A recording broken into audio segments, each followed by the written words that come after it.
Welcome to another episode of Dungeons, Dragons, and that's it. 5th edition Dungeons and Dragons. You were going to say Dungeons, Dragons, and Space Shuttles, I was weren't not. you? No, I did not. There was no such thing. But welcome everybody to Tomb of Annihilation. So you got Pug coming in. There we go. Motivational Pug on stream. We'll start off with Kashcah there for introductions. And her fellow dog, Hi. Zoe. I am Kashcah, DM for this campaign, Tomb of Annihilation. And her companion. Zoe the Pug. And then moving around, above her and to the left, we have Nerevar. That's me. And I don't have a dog. And I'm sad. You And I also, take this. Give me. It's dangerous to Pug alone. Yes, okay. Anyway, I'll be playing as Tobias Salazar, Spacial Summoner, and his Arokh Ironscale. And Arokh's sidekick, Tinder. Tinder is artificial, so.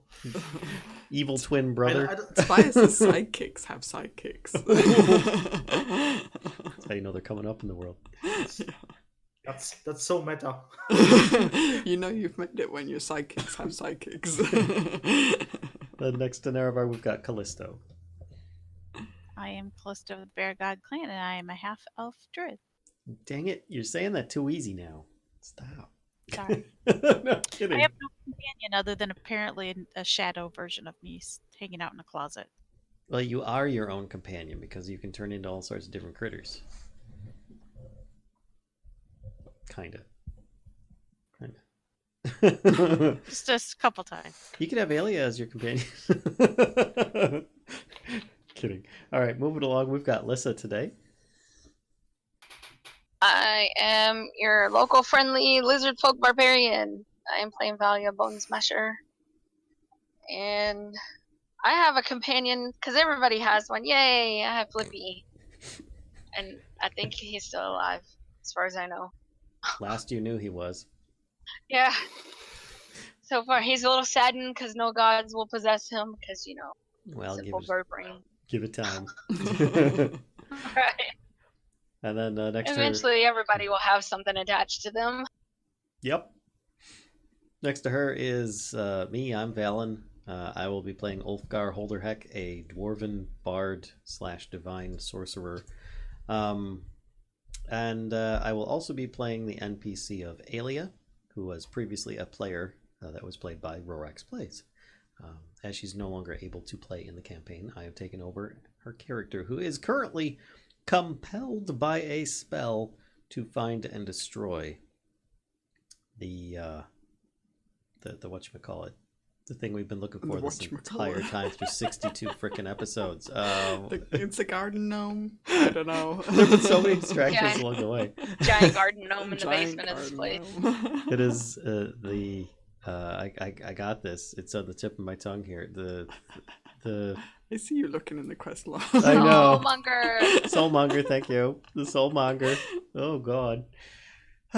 In this, the Tomb of Annihilation, which is what I'm calling it, because we are constantly getting annihilated by this frickin' tomb. Oh my god, it's like it does what it says on the tin. I always feel like somebody's watching me. Mm-hmm. And could it be the purple eyeballs? No, it's Ulfgar. He just likes looking at you. He's afraid I'm gonna eat somebody. Very creepily. Yeah. All right. And then I guess I'll do the recap. The last time, episode 62, we figured out that we could travel through the waterfall, which was down here, with a trident in hand. Was the clue? Was the answer? Within the surrounding walls, we found 2 crystal orbs down here. We also found a dead dragonborn with another orb in a trapped hallway, which is back here. Another room had a font with a shadow that, upon getting the shadow to drink from the font, an orb appeared, which is now currently where Flippy has made a nest. just in case you didn't already know, a large statue of a Nikoloth was holding 2 orbs in its fists in the room of a floating platforms way down here. It's this giant demon thing. And upon pulling the lever at the other end of the room, let's scroll over there. There's a lever over here. The orbs were freed, but so was a strong mind-altering wind effect, causing everybody except Ulfgar to go nuts. I don't know how And Ulfgar then- in particular made that save. Yeah. That still boggles my mind. And then Tobias was able to recover after retreating far enough away and obtaining help from Aelia to calm him down.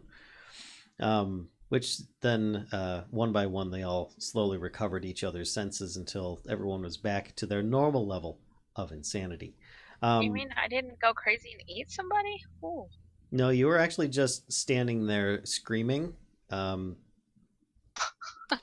It was pretty terrifying, actually. You just kept on like gibbering so fast that it started turning into some kind of scream, but the wind was also so strong it was difficult to hear you. But we eventually turned off the lever, which shut off the wind, recovered everyone's minds a little bit more, got the orbs from the fist, or orb from the fist, and then on the way back through this little tunnel up here, this spot right there,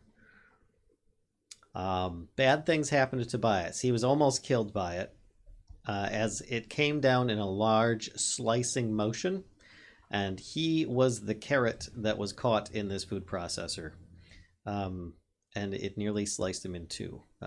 But thankfully it did not. It kind of caught on his belt buckle a little bit, and he was only sliced most of the way in two. Ulfgar used the knock spell to lift it, and we were able to get him out of there. And then we all just kind of like decided we're taking a break because we are all going nuts and hurting and ow. And so we rested in the shadow font room, and we've got the usual Ulfgar bubble going on. After putting the shadow in the closet. After putting the shadow in the closet, yes. And that was pretty much where we left off. Is that right? Yep. Take it away, Kashcah. Okay. So the thing I can't remember is if you were doing any watches or if Arokh and Tinder were going to be your watch providers. Yeah. Okay. Arokh and Tinder will be keeping a watch. Okay. Looking for little undead dwarves walking around. So yeah, and in fact Tinder will see, during the watch we'll see one of these dwarves enter from this end of the tunnel, and the dwarf kind of like looks at Tinder, kind of like stands here for a second looking at Tinder, like deciding if Tinder is going to do anything. Is Tinder going to do anything? Probably she'll be in defensive stance. Okay. Then the dwarf kind of very cautiously edges towards this crawlway here. And then disappears in the crawlway. I'm just picturing Sylvester the cat, like with the mouse hole, where he just puts his mouth over top of the mouse hole, expecting to come back through at some point. So that happens. Then the dwarf later, like sometime later, will also exit this tunnel and kind of looks at Tinder and then cautiously like makes its way across and then disappears around the corner. Okay. Tinder's not going to eat him. Yeah, she got better things to do. Sit in a puddle of water. Got it. And that's the only thing you see happening from there.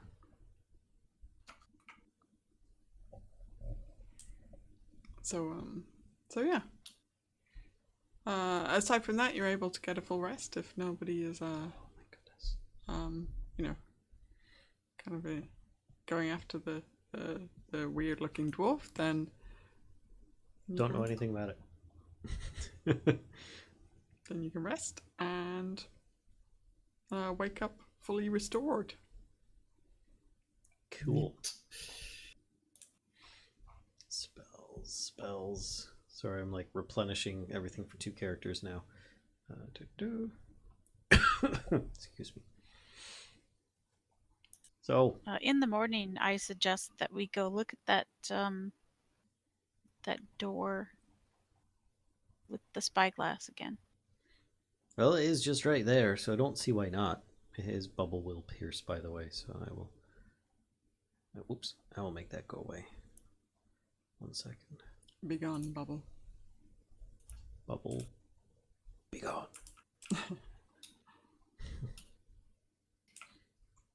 Dice are full. Inspiration. 1, 2, 3, 4. Sorry, just still replenishing stuff. Stone skin, divinity. That was a lot of stuff that he used. And it actually wasn't spells this time. He used very few of those. I used the damage amount. Okay. Okay. Ulfgar comes on over. Aelia's out in the hallway. Flippy's just kind of nesting. Tobias, you coming along?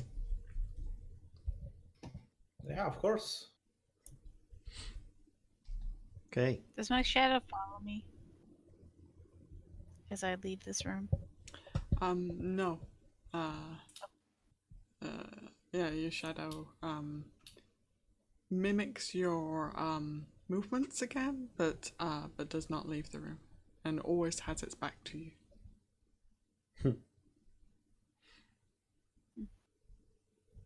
Okay. I'd go and investigate the door again. Okay. Yeah. So the thing that that you notice that I screwed up is that in the carving around the painted figure, so there's a bunch of locusts carved into the stone, and one of these locusts looks a bit weird. I'll inspect it closer, including using my hands to, like, I don't know, touch it. Yeah. So when you're kind of like inspecting it closer, like checking it out, you realize it's a button. You could I'm push gonna it. press the button. Okay. Uh-oh. So this stone block sinks into the floor, and you can see now a way into this room. I'm gonna look into the room. Yeah, I'm gonna be beside her. I'm gonna look in the room. Okay. So in the room, you can see 4 torches illuminate. Here, actually, let me reveal the rest of it. Not particularly exciting. I guess most of it looks familiar to me anyway. As you've... Yeah.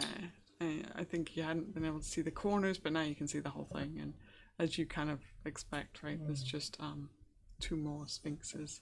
So 4 torches illuminate stone sphinxes crouched in the corners of this 15-foot high room. The torches cast flickering light across hieroglyphs carved into the tiled floor. In the center of the room, a gold inlaid funeral barge stands atop a 3-foot-tall stone dais. Resting on top of the deck of the barge is a small golden sarcophagus decorated with horned rabbits. A dark shaft opens in the ceiling directly above the barge, while to the south a corridor is visible through a set of fangs. So, you know, this carving that you were seeing before. You can kind of see the other side of this over here. Do you recall what happened? And there is Oh, sorry. dwarf remains. Do you recall what happened before when you looked through this little opening? down Yes. here? Would you mind resharing that? I know Callisto is like, I remember this room. It's the one where the dwarf dies over and over. I make sure I yell that a little bit loud. Yeah, Ulfgar says, yep, staying out in the hole. It's good. Come on, it's good for dwarves in here. So, Just eaten by locusts, that's all. Yep. Yeah, it's just locusts. It's okay. Yep. Don't care for locusts. Nope. so the dwarf skeleton here is wearing a tattered yellow turban and dusty chainmail, and he has a bronze shield. Can I scoot a little closer? So Callisto, if the door tries to shut on me, just push the button or something. Okay. Hey, Wait. look at the floor and see if there's a vulture carving anywhere nearby. Yeah, that's what I was gonna. I'm gonna stand in the doorway and see if I can look at the floor. Can I reach this? How far away is that? 5. You could probably like touch it with your spear. You know? Yeah, I was gonna see if I could like pull it to me. If you had something like, maybe you could catch like your spearhead is like a triangle, maybe? I don't know. You might be able to catch it a little bit on the edge of your spear. You could use Aelia's spear. She's got an actual spear. It's not like the javelin. Yeah, I forgot I had the adamantine javelin. Yeah, I'll holler back at Aelia. Can I borrow your spear for a second? She'd voluntarily hand it over. Okay. Yeah, I'm gonna see if I can catch like the cloak or whatever and pull the whole thing to me. And hopefully back out of the doorway. I don't want to get crushed. Yeah, so it'll take you like a few minutes to kind of hook it just right so that you can pull. And you probably leave some bones behind, right? Because it's not really all kind of held together anymore. Skeletal remains. But yeah, you can kind of snag most of what's left of the dwarf and pull it towards you.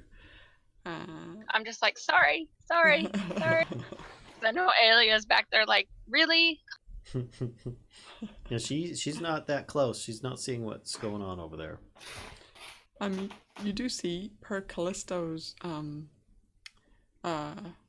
question, there is this tile here has a vulture's head on it.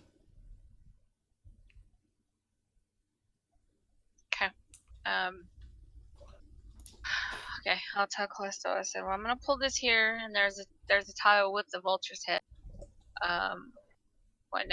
Don't let Aelia come around here, because I kind of disturbed this body. We're gonna try to slide it back after I see what's in the robes. Okay.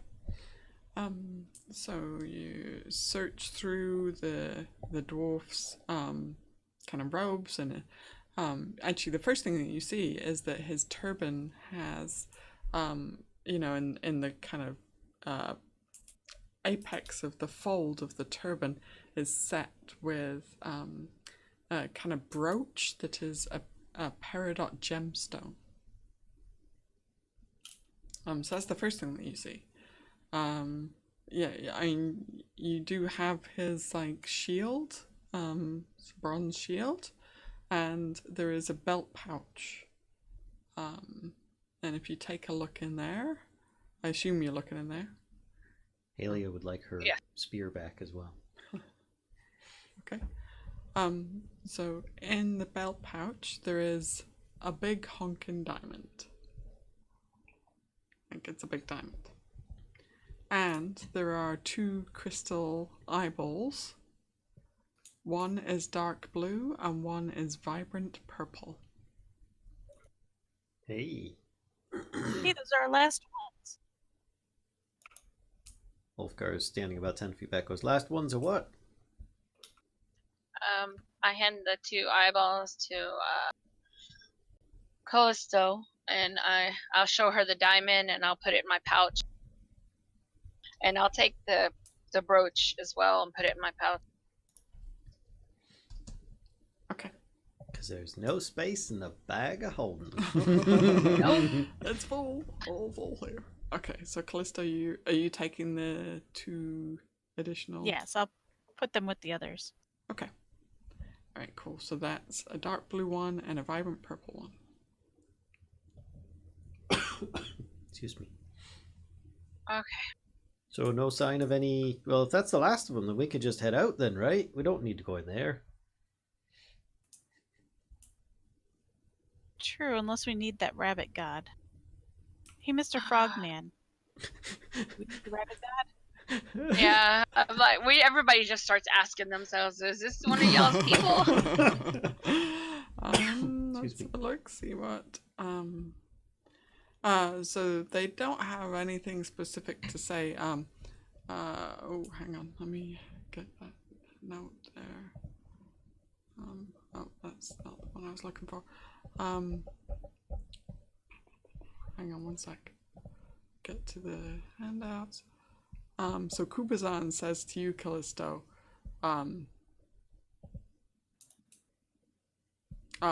we can lead them all. Let's gather as many as we can. Moa As says... many what? What's that? As many what? As many of my fellow gods, of my fellow deities. Okay. This is the Jinn's shrine. Moa says to you, Valia.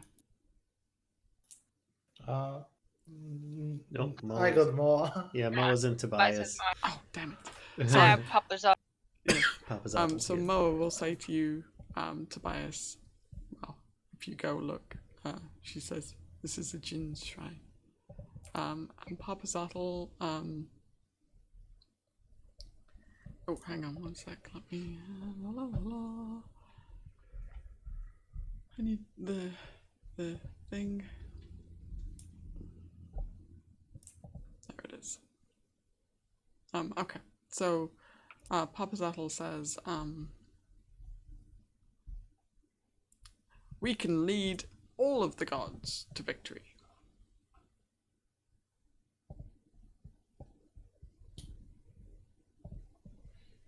I just shake my head. Yes, we can, but it's dangerous in there. Let's bring a Jinn with us.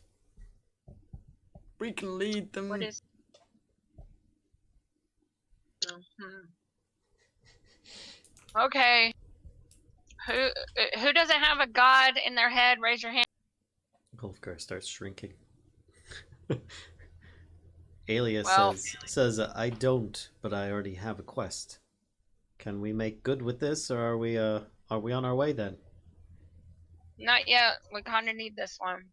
So, Ulfgar, come on. Come on, what? Time for you to have a god riding along with you. Nope, I'm good, thanks. We've got the Well- the eyeballs. Let's move on. Well, we need him, and and once we get him, then I'm gonna lead us to where we need to go. What do we need him for? I mean, it's not some kind of door unlocker. I mean, that's what these orbs are for. Now that I think about it, I didn't even try my open door spell, but oh well. Might have saved us a bit of trip.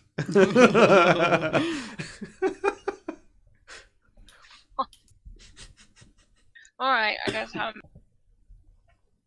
No, I just know having a that big room's meatball. not dwarf friendly, so I'm feeling pretty good here.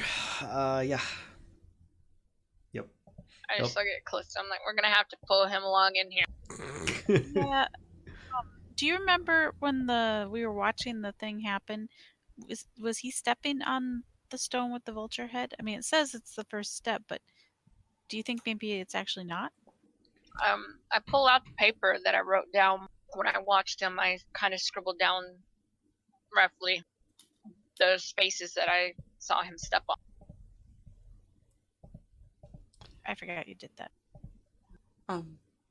Yeah, so he was stepping here when he got attacked by the locusts.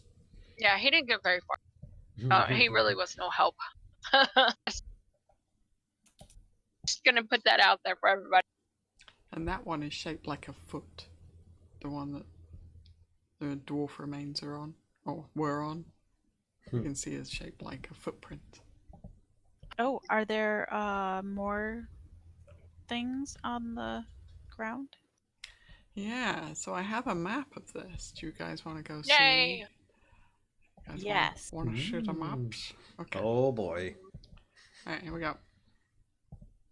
Whoa! Please let this not have any crazy fog. Okay, cool. No fog. Alright, so there you go. That's what the floor looks like. The vulture is the first step. That's all I know. Great. Oh, I'm gonna stick my foot in and step on the vulture, push it down. Hopefully, I can pull it back before anything happens. Okay. So when you put pressure, are you kind of shifting your weight to your foot? Yeah. Okay. So you've got like 1 foot here and like 1 foot here and okay. So when you shift your weight to your foot here, the stone that descended begins to rise under your foot over here. So you have this kind of pull her back immediately. okay. I try to anyway. Make a dex. Make a. Well, Kellisto, make a dex saving throw with advantage because you were both kind of expecting this. So, yeah, you're fine. Okay, so you're able to pull Valia back. Okay, that was not what I was expecting. How far up does that one go? It completely like closes. Yep. So it completely closes that the opening in the wall. Didn't you end up pressing something first to open that? Yeah, I just point to the little thing. This is the button. What is it? I'll press the button again. Okay. Yeah, I mean the button is shaped like one of the locusts that's carved into the rock around this. Yep, so you press the button again. Stone descends. Opens up the hallway. Okay. Descend? Well, That seems so weird. Go on. I'm like, well, bad news. There's no good news. Bad news is as soon as we step on that vulture head, it seems safe enough, but we're gonna get locked in the room. And I don't think there's room for more than one person per square. It looks like. Is that true? While you're saying this, Ulfgar's like, "Oh, that's a pretty good shield. That'd be a lot better than this goblin shield I've got here." And he just picks up the bronze shield and he's like sliding it away from you guys. And he's like, doo-doo-doo, and he just takes the goblin shield off and kind of drops it on the ground and goes, "This is not bad." Tobias was standing kind of right behind him, just rising one bro.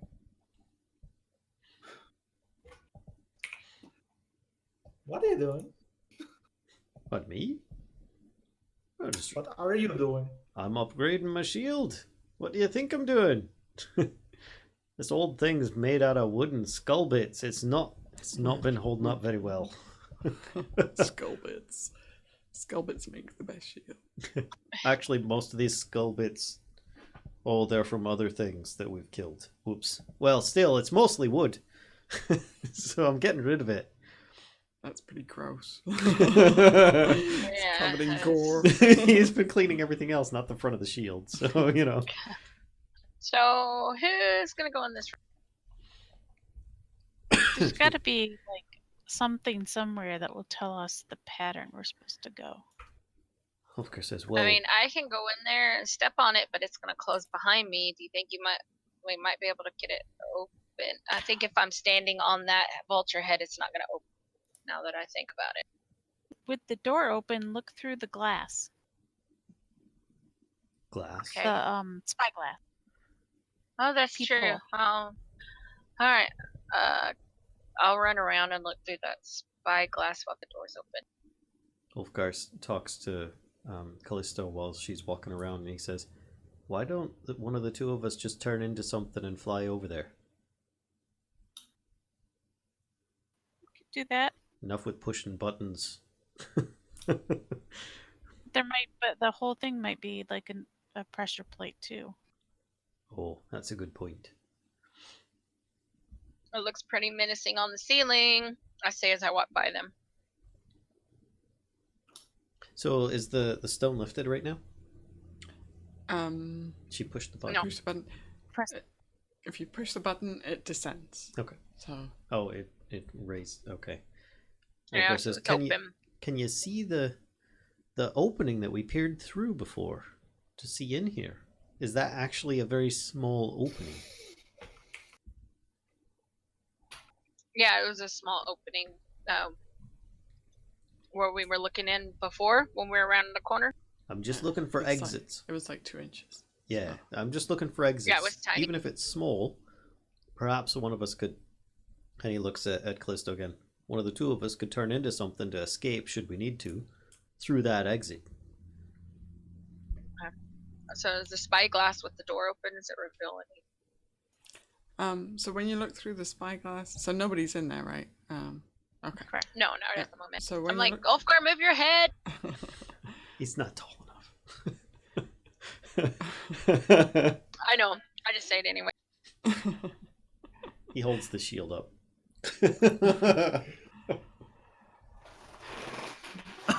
When you look through the spyglass with the stone descended, you just get a really good view of the sarcophagus.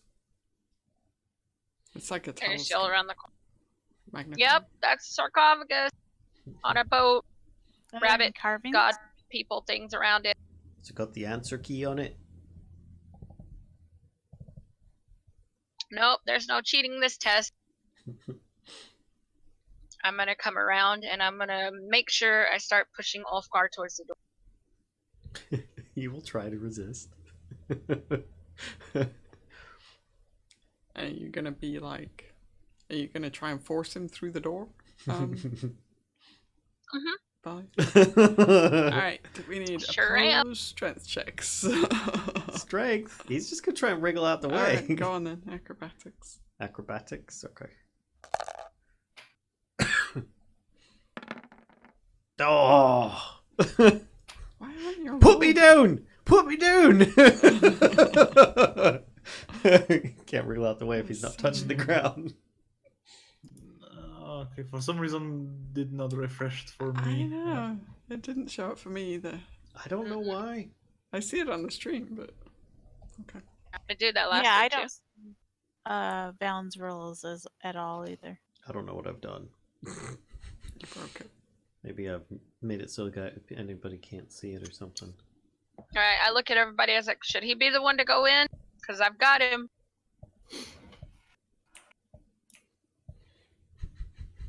Do you see anything on the ceiling? Do I see anything on the ceiling? I think you're a little distracted right now Right, I to don't look know. at the I mean, ceiling. it's a strange question. I mean, all we saw was what is like dark, really dark. Yeah, there's a hole in the ceiling above the sarcophagus. So right here, there's a dark hole in the ceiling.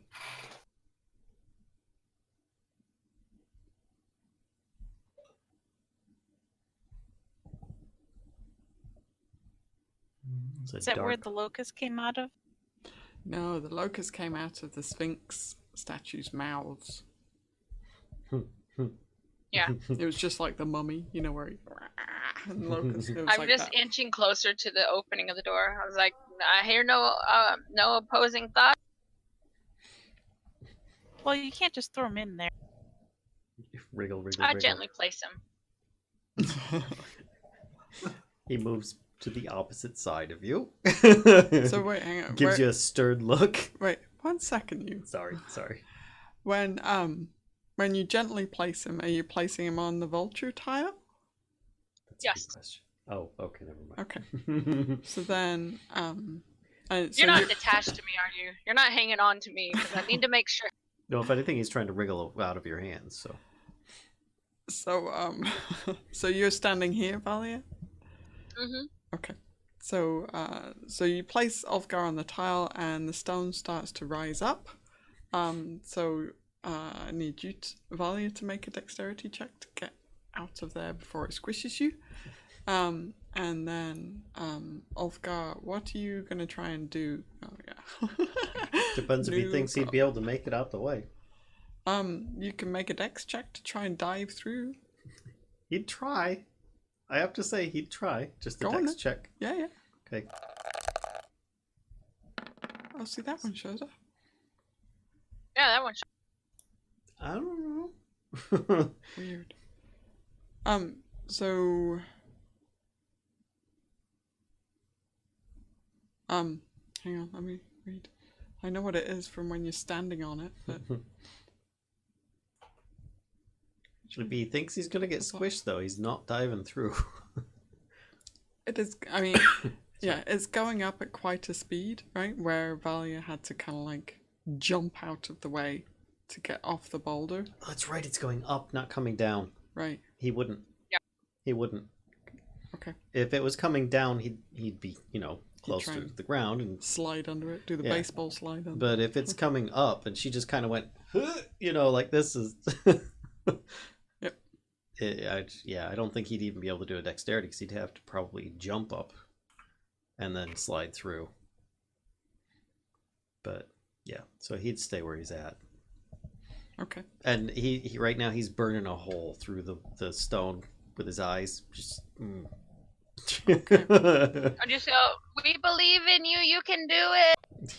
Yeah, is it we can believe in you, you can do. Yeah, pretty much. Is this safe for me to go back or all the way back around to the hole? Yeah. I mean, I could walk through the water and everything. So, all right. Oh, that. Yeah, you can. Sorry, I thought you meant the peephole. Is this a staff? That is kind of like a staff. Yeah. Is this like a doorway? I mean, they are what you see, right? Like, Alright, alright. this is what. I didn't know if it was going to give more names, description or anything. Nope. After Valia leaves, I try pressing the button again. That's See if it'll open for him. a good question. Because I'm standing on it right now. Right, yeah. So it's like you press the button and it starts to go down and then immediately goes back up. Yeah. It's Yeah, I'm gonna go back around to the hole where I saw originally was able to look in. okay. Hmm. Yep. Yeah, so you kind of make your way. It's going to take you a couple of minutes to get there. So what was Let me the just make sure that you're not going to run into anything. a djinn? Huh. Let's see. There's the only one that he's familiar with of any of these things is probably Moa. He sees a Moa-like snake there, but it's like he could try jumping from one to the other. That's a 5-foot jump to make it from one vulture to the next, and then yeah, I don't think he could manage that.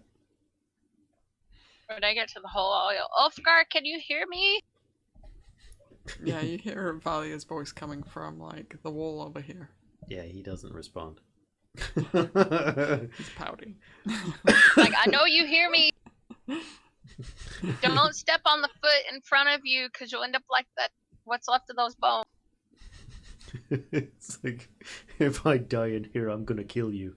Callisto, make a wisdom roll, just like straight wisdom. Let's see, there's Locust. Apparently, I'm not feeling very smart today. You do remember seeing this vulture symbol, though, somewhere else, very close at hand. Okay. I will start walking around trying to find it. Let's see, the scarabs. Oh, you know what? Actually, that might have been Valia. Yeah, I'm looking. Yeah, I think we saw one over here. I told him, Ulfgar, hold on. I think I saw something and I'm gonna go double check the plaque. Don't move. I'm gonna go back and look. He's just doing. You know. Was it a Vincent from Pulp Fiction? You know, like. You know, like where am I supposed to go? I'll go back and look around and see what else I can find. Okay. He's like, well, the only thing I know is that the vulture is the first step, which is obvious. Yeah, so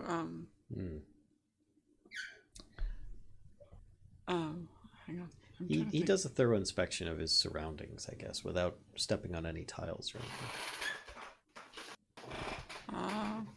Make perception check. See. Okay. That's it, detecting magic.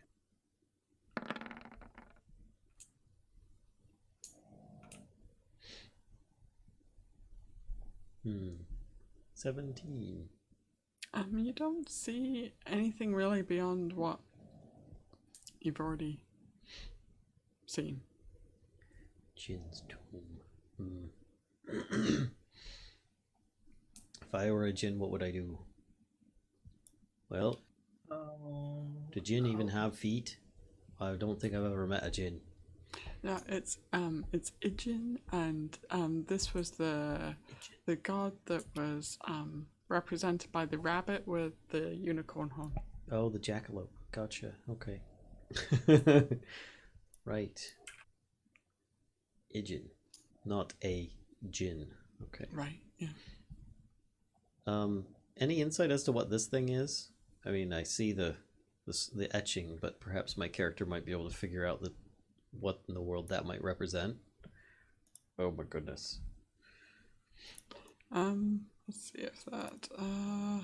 Okay, so we've got vultures, we've got serpents, we've got doors, as you said. Mm-hmm. We've got reeds. Reeds, yep. We've got scarabs. Scarabs. We've got scepters. Scepters, yep. We've got feet. Feet. And urns. Urns. Got it.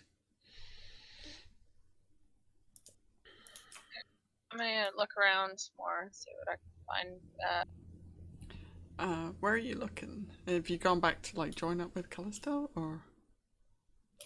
Yeah, I'm kind of looking in the hallway there, like where I'm at down here, around by the plaque. I'll kind of circle my way back around over here. Okay. So, Kellisto, you think you remember, that Valia saw the vulture symbol through the peephole? Yeah, I mentioned that to her. Valia, look through the peephole. There was a vulture there. Oh yeah. Okay. I'll go look back through it. Okay. So when you looked through it the first time, there was a vulture symbol there. Now there is a different symbol. Now there is a snake. Oh. So now we just need to make a chain of people around the hallway to pass the message. Well, the other thing that you realize while you're looking through this peephole, you can hear Ulfgar doing the Grumbling. Yeah, you can hear him like, got this foot, and his feet, and this urn, and this doors in your mind. Oh, I'll say Ulfgar. Oh, in my main home. Okay, I'm holding my head and I'm like squeezing my eyes and I'm like trying to think, Ulfgar, if you hear me, you need to say something because I need to help you out of this room. You can hear Valia in your head saying that. And then I'll just yell really loud in my head, I'm gonna eat you if you don't. I can hear you. Finally! God, I thought you were gonna be the next, the new updated dwarf in the floor. He's like pressing on his head. He's like, where's the volume level of this thing go? Okay, and then I tell him, I said, okay, look around. Is there a snake next to you? Yes. Step on the snake. He actually does it. Oops, I did not highlight the thing. I hear a ding. So you don't hear a ding, but the dial that you see, like, so what you're looking at through the peephole is the painting of the jackal on that stone that keeps going up and down has a gold medallion that it's wearing around its neck, and inlaid in the medallion is this little dial, and you see through the peephole the dial goes. It is a decoder ring. Oh. And it now, And then I just yell in my head, "Aha! Okay, we're gonna get you out." and it now shows You got me in here. the door symbol. Okay. Alright. I said, alright, go to the door symbol.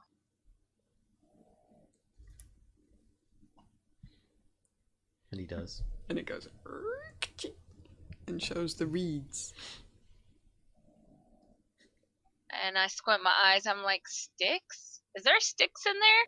He says, yes, there's one like a staff looking thing. No, there's multiple sticks with little leafy things. Oh, yeah, Like yeah. fingers. He steps over here. It goes and shows the scarab. Uh-oh. I'm like, okay. Been nice It's knowing you. showing a bug. Is there a bug? Yeah, there's two of them. What do you mean there's two of them? I mean, there's two of them. There's two different bugs that are identical next to each other. Oh. Ooh. And without forgetting that he can hear me, I'm like, oh crap, maybe he's gonna die. I heard that. Oh, yeah, sorry.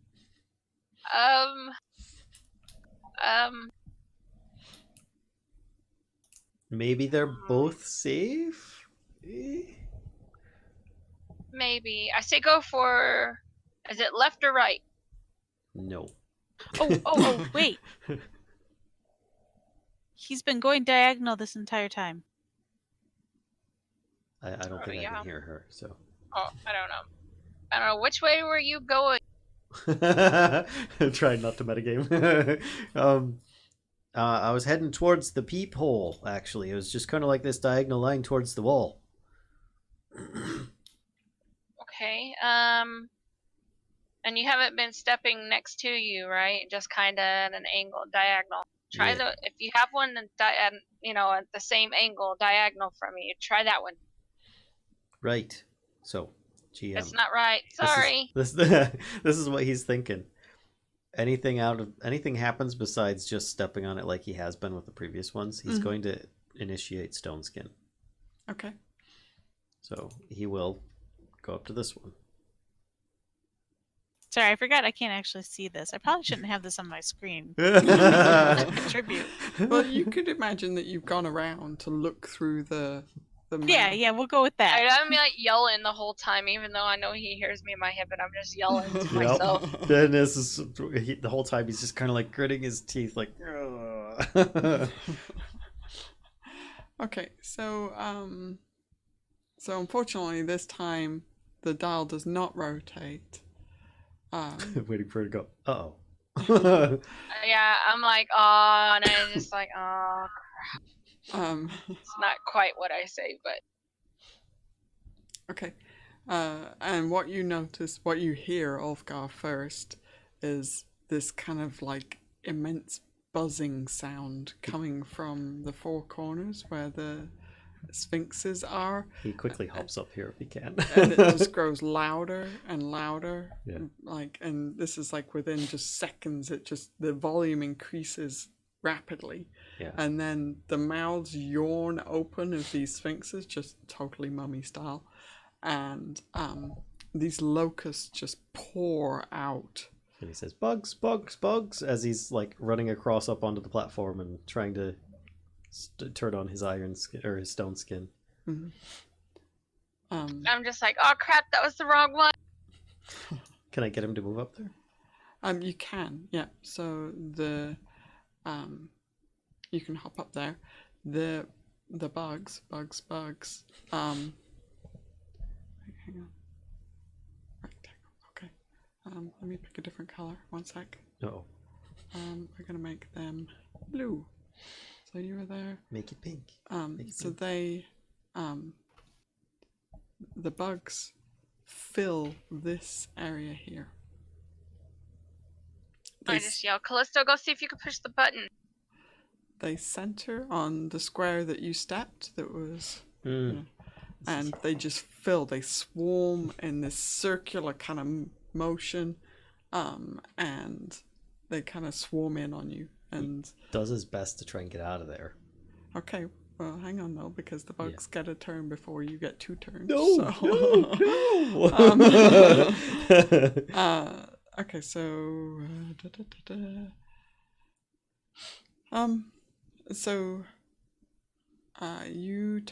they start basically just biting you. Hundreds of thousands of these locusts are swarming around the air, and as many of them that can fit on your body do so. You're basically covered in these flying insects, to the point where they're like in your eyes and crawling around your ears, and you like, I don't know if you think to shut your mouth, but if you've got your mouth open, they will like crawl in your mouth. These locusts are This makes my skin crawl. Ugh. really they love you, Ulfgar. Mm-hmm. And they're gonna bite you a lot. Gotcha. They love bites, of course. So they bite you this much. Now I've got stone skin. Okay, can I get the description of stone skin, please? Hold on. I don't think he's got it on his spell list, or does he? I don't have it on there. Here, it's alright, I can look it up. Do stone skin. No? Stone skin? Oh, it's all one word. Nice. Okay. Yeah, one. It was nice knowing you. Mhm. All right, I'm gonna put it on my spell list. Oh, so you're resistant to piercing damage. Right. So that right. was all piercing damage, so you take half of that, right? Sure. I'd There's take no even less if you want. resistance does? Yeah. I think resistance cuts the damage in half. Yes, it does. Okay. Yep, there you go. While that's going on, I'm going to tell Callisto, keep looking in here, and I'm going to run around and see if I can push the button, see if it'll open. So he takes 27. Yes. Yes. All right. 68 minus 27. Okay. All right. Just look at damage resistance. Let me know when I get to do stuff.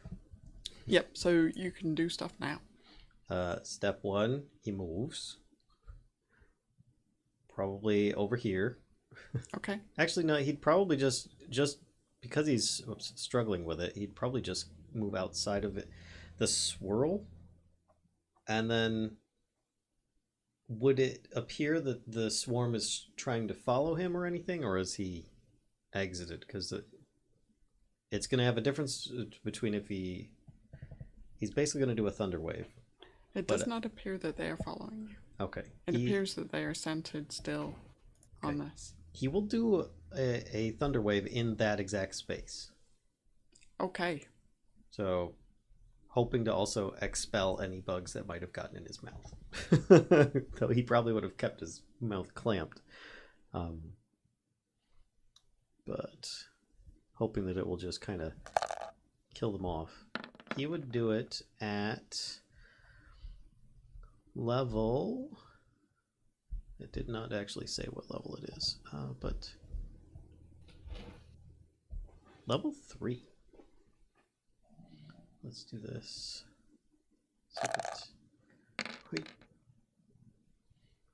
Which would be 23 points of thunder with a DC 15. Hoping to push them away, if not kill all the bugs. Okay. So yes, you are able to.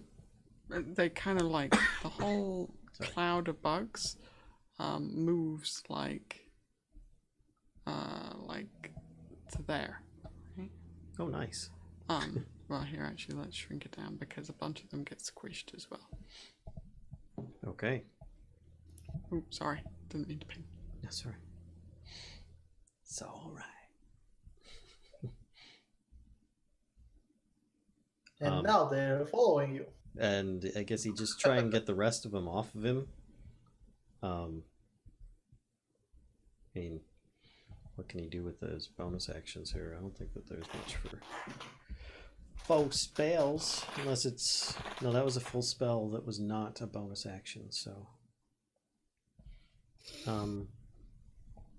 He could give himself inspiration. No, he can't.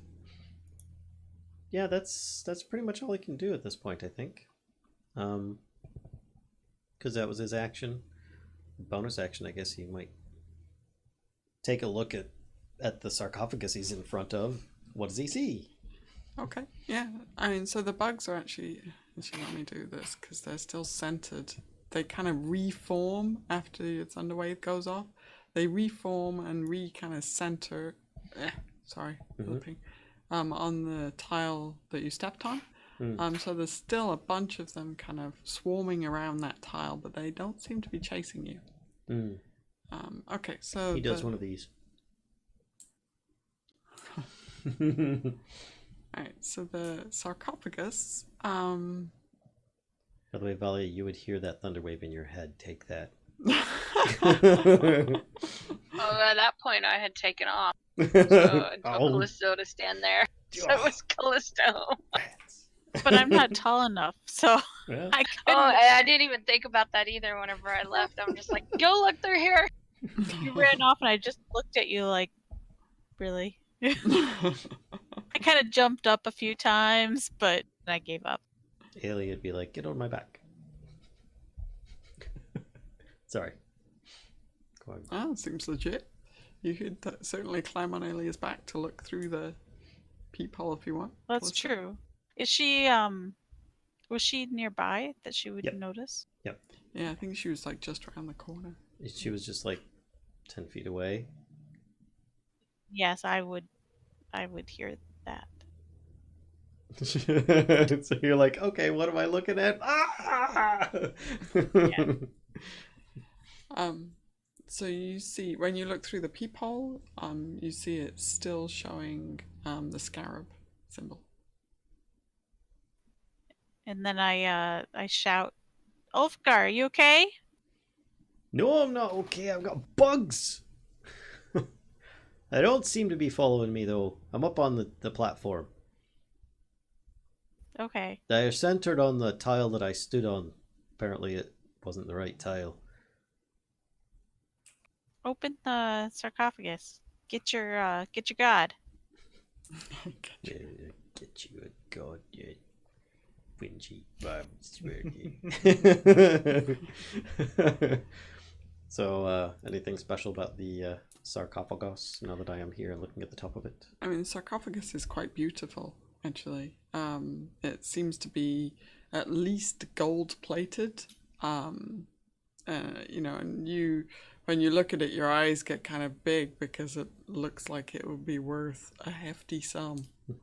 Yeah, and I mean, it's carved with, or you know, kind of the depictions on the sarcophagus are all these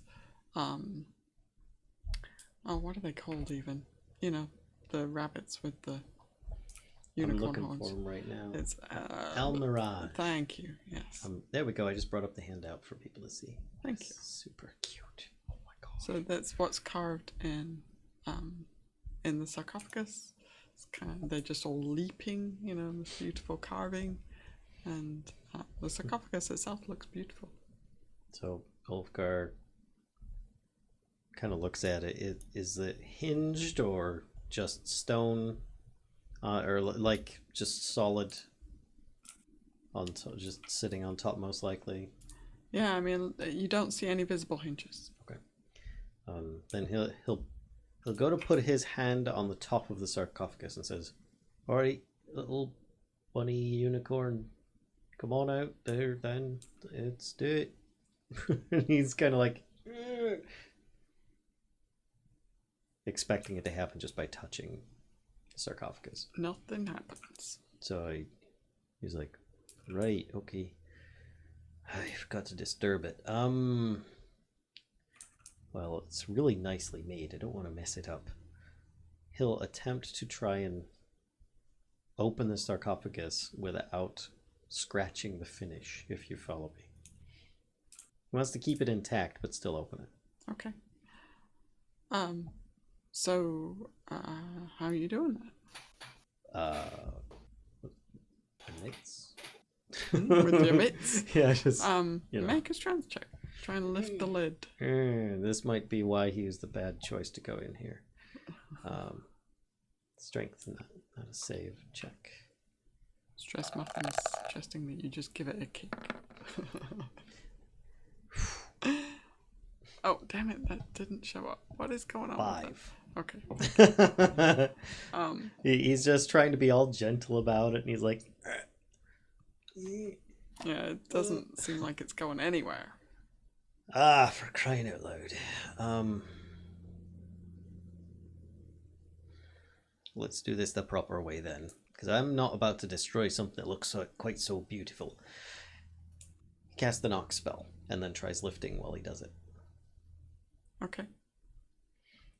Hoping that will unstick it or unjar it or whatever, if it is stuck at the same time. I just realized I need to mark those off as being cast. 1 and 2. Not that it's probably stuck in any way, shape, or form, but he thinks, wouldn't hurt. Yep, so you cast a knock spell, try and give it another shove, and it still does not budge. He says, I can't seem to open the sarcophagus. Tell me I don't need to jump back on that frickin' bug tile. Did Valia go to the button or around to the mouth? Oh, that's a good question. Where were you headed? I went to the button door, to where the button is, to try to see if the button will open. Okay. Yeah, you push the button, and it does the same thing that it did when Kellisto tried it again. It goes down for a second, and then back up. So you get this like tiny gap, and then closes again. Alright, I'll run back around to Callisto and tell her the door won't open. I don't know what's going on. Did he make it? The bugs eat him? Oh, he said he's fine. Ulfgar, how you doing in there? I'm not fine. I'm trapped in a sarcophagus room with a bunch of... Are the bugs still swarming? So wait, how long do you think it's been since you set it off? Maybe a minute. Okay, yeah, then the bugs suddenly kind of begin to dissipate. He says, with a bunch of bugs that seem to be going away. But I can't get the dang thing open. I don't know if it's just not wanting me to, or if I need to continue pressing puzzle pieces all around the room. Can't even open it with my spells. Maybe you need to jump on the other beetle. That's a good jump.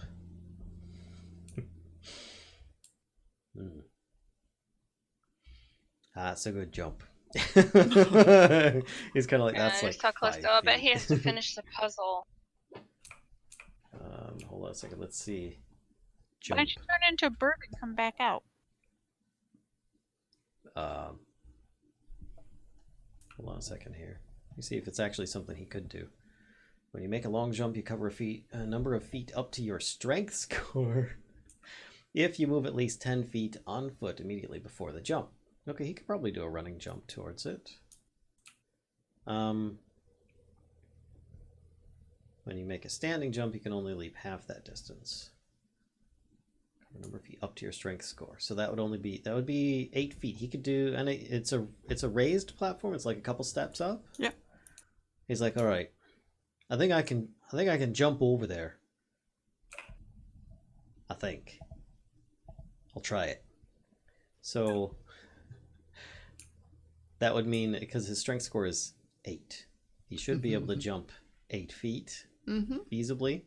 What he's going to try to do is from here run across kind of like here, let's be a little bit more specific, like this, and try and jump down from there.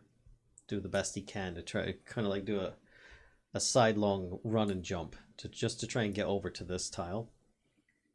And if he starts hearing the bug swarms, or something, he's immediately just going to try running back up here, probably across the other bug swarm tile as well, but and get out of their area, figuring it's centered on that tile, so he needs to get away from that tile, even if it means setting off other tiles. But first he's going to try and make it there. Yeah. So he tries. Okay. Yeah, I mean, I don't see that you even need to... Right, hang on. Hide to jump doesn't matter.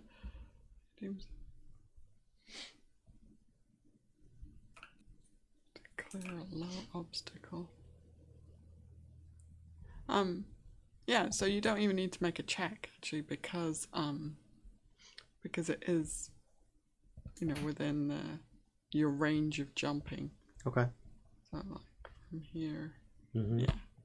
And you're jumping like right at the last. Mm-hmm. You're not even making it the whole 10 feet. You don't have to. So yeah, you can land on that tile. Okay. And when he does that, Kellisto, if you're still looking, are you still looking through the peephole? Or? Yes. Okay. The dial rotates and shows a scepter. Okay, stand on the scepter. Well, I'm not dead. You're welcome. He then just kind of looks around and he's just waiting for bugs or something. And he hops on the scepter. Okay. Shows a foot. Now the foot. On the foot. And then and shows an urn. Now an urn. And he was about to take a step up onto the stairs, and he's like, wait, what? An urn? You sure? All right. And he's like looking at the platform, and he's like, because I'm just walking along the edge of the platform now, but okay. You gotta solve the puzzle. All right, fine. So he steps on the urn. Okay. And the dial does not rotate anymore. It stopped rotating. All right, then I'm hopping on the platform. And as you do that, the sarcophagus opens. So bunny hops. the lid slides back. He's like, there we go. Just took a bit for the spell to work. And the stone block over here sinks into the floor again. Oh, yeah? Mm-hmm. Okay, well. And he looks inside the sarcophagus. Okay. So inside the sarcophagus, you see fragile bones of what you can only assume is an almirage, as well as its spiral horn. Oh.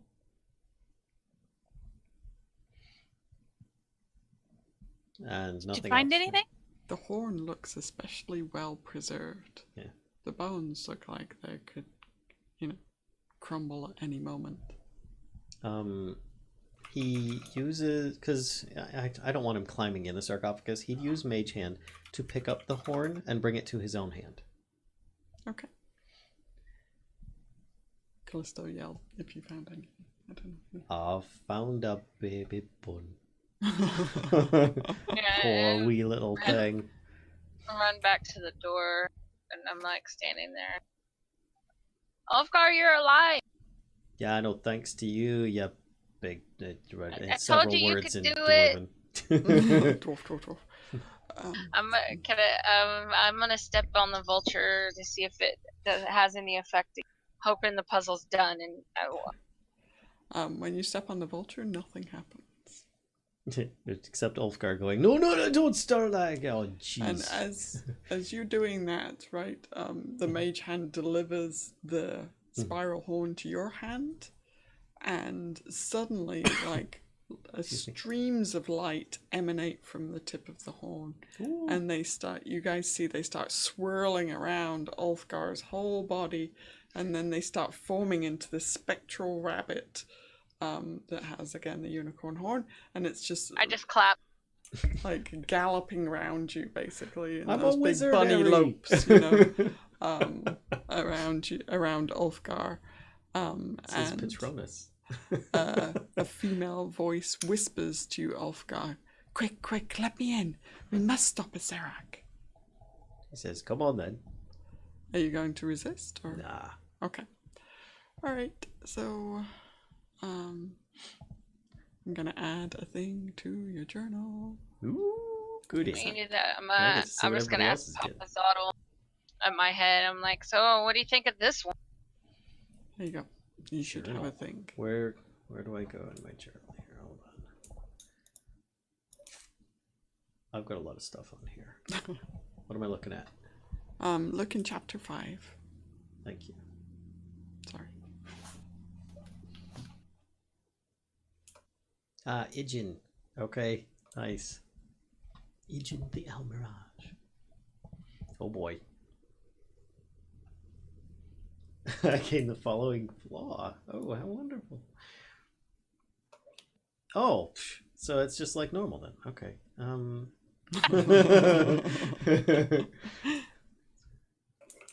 Oh my gosh. Okay. Ulfgar seems a bit faster than he was before. If only in movement. Cool. Wow. I'm a little bit concerned. How do I do a temporary one? Do you know how to add a temporary Negative. score? Well, I can just make a note on my bio. Or go. X is excuse me. 17 by default. All right. Okay, so now it goes up. Oop. Oh, jeez. Okay. Yep. He's one fast dude now. He doesn't get to travel any faster, but he seems rather agile, as one might expect. So he hops down and quickly exits the room. Zoom.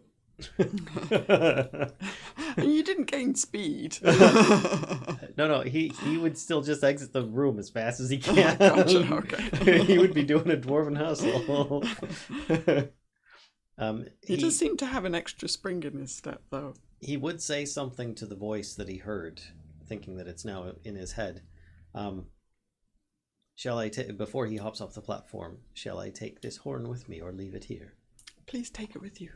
Very well. This little voice says. And he keeps it in hand and zooms out the room as quick as possible, past, if not underneath, Valia's legs.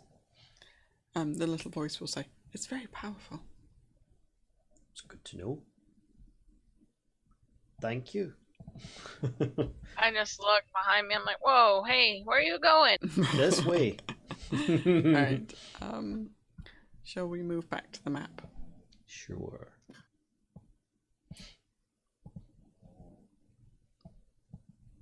Okay.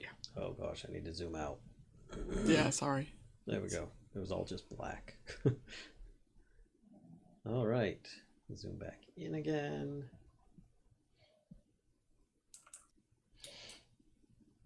Right. Well, shall we go unlock doors with magic crystal balls? Eyeballs, that is. But what door? Doesn't matter. There was that door, you know, the one where you found me earlier. I don't really expand on it because I don't want anyone else to The know. one past the clay Wasn't golem there. and the Tobias chopper. Yes. Yes. I remember that door. Except we can't get Aelia. Or the dragons in there. Well, we can get Aelia through. I can. Oh, you gonna change her into something else? I could, yeah.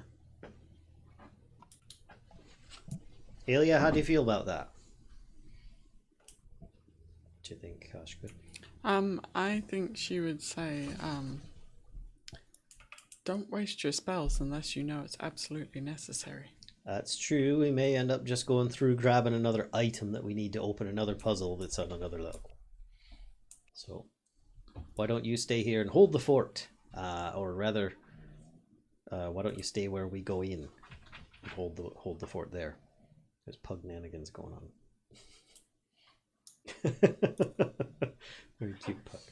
She's Borkin. Right, so what? So you're gonna head. The group's all heading That down way. and We're gonna go to the waterfall. down, go, okay. Do Alright. go chasing all the waterfalls. So you're doing that. Then and do the then- trident shuffle. Puppers! Oh my goodness. She's not. She doesn't really like this, but you know. She's such a cutie. Sometimes you just gotta snug them though. Yeah, for sure. Snug 'em if you got 'em. Alright, so you do the trident shuffle through the waterfall. Then you go in which way? Down here. And then to the chopper. To the chopper. Get to the chopper. Getting to the chopper. That's where we're going. Excuse me. Okay. So you going through first? Actually, before I find out, I want to see if Stone Skin, how long that lasts. Hold on, because I now have the spell. Up to an hour, so I would imagine I still have it. Yep. So, If those you that guys are didn't coming, hang around. come on along then. Aelia. Yeah, as we're going through, I suggest that I open up the thing. Okay. Well, is it open? That's what you wanted to know. Oh, sorry. No, it is not. Okay. He said, well, last time, didn't you mention that it was open? And that's when it came back down. It eventually closes on itself. I've had to open it multiple times now. Right, but I meant, wasn't there a time that it was open? Would I even know this? I can't remember. Valia is staying behind. I don't know. Oh, Flippy's go. I always assumed it was open because I had opened it earlier. Yeah, I don't think it's ever stayed open. Okay, because I thought when we got back, it had stayed open. Oh, And one then- time that you just kind of like, yeah, I remember this. So you kind of like stuck your head out here and then went back again immediately. Yeah, that time when you went back, it was still open. Okay. But if you remember, actually, just as you kind of exited, you heard it drop. I don't remember that. Okay. Well, Well, apparently... You know what? Yeah. Okay, so who all's coming? Who's going through? What's the plan? I'll go and try to open it. All right. okay.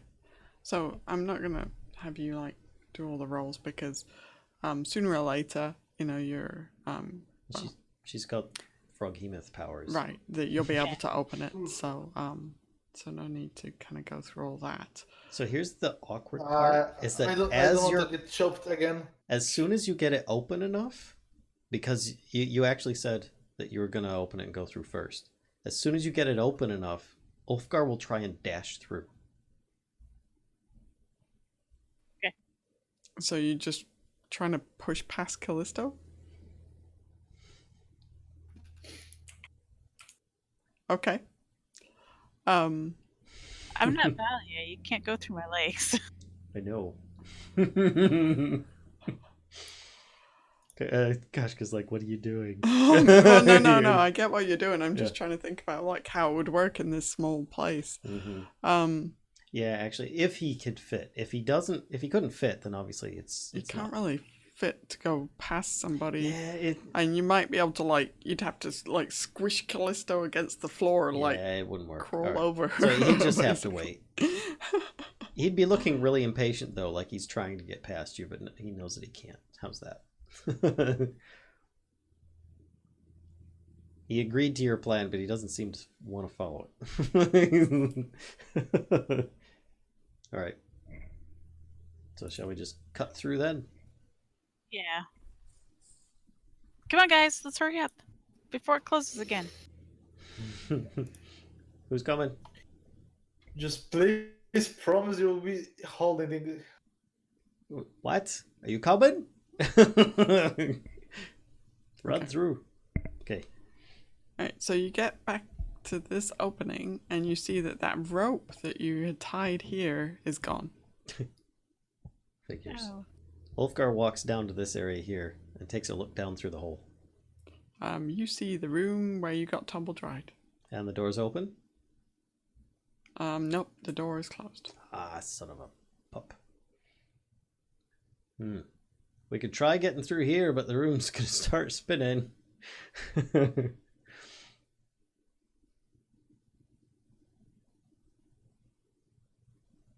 I go ahead and jump across. He comes back again. What's my roll for that? Athletics.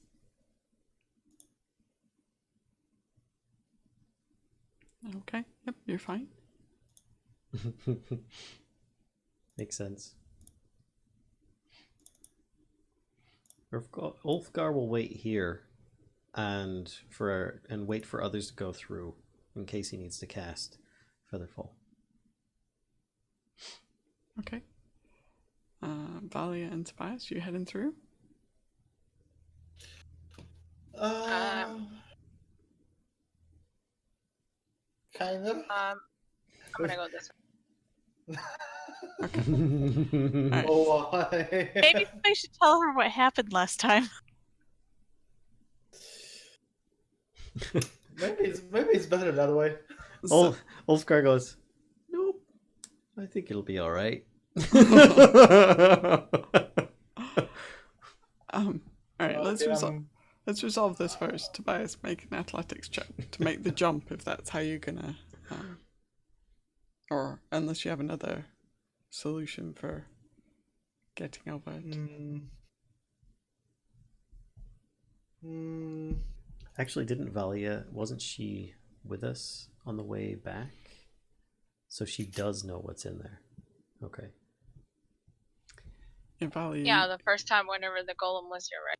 Or the golem No, thing. the room you're in right nope. now. The room you're in right We're now. actually playing at the time, which is It- why I was like, maybe I should tell you personally. Yeah. Yeah. So this room, Ulfgar, did you go through the door? I think you went through the door, didn't you? I was trying remember. to get a shortcut to go up this way. Yeah. So he tried going through the door and walked into the room, went and looked through the hole in the ceiling, which is basically room what here, that this is, hole. yeah. And as soon as he kind of got that far into the room, this whole room like started spinning like this, right? Like a giant tumble And dryer. like a giant tumble dryer, and Ulfgar got knocked to, took some bludgeoning damage. I can't remember exactly how much, from getting like bumped around in there as it was spinning, and then as he was trying to get to the door, the door closed. This door closed here, and as he was trying to get to it, a bunch of spikes stuck up from the walls that were spinning, so then he took some piercing damage as well. I think then you cast knock on the door to open it, and was able to exit after that. That doesn't sound like. No, it did. Your character laughed very heartily. Yeah,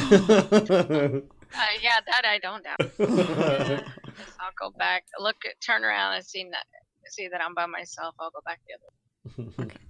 Alright, Tobias, how are you getting over the gap?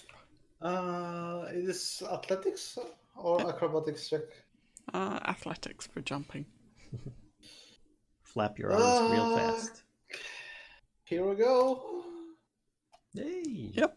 It's good. You're fine. So you land on the balcony. Yep. Ulfgar's like, after you. To Valia. I just kind of push you forward. Hey, go ahead. Just in case we have to pick you up, shorty. He's like, I'm the one that cast the Featherfall spell. You go first.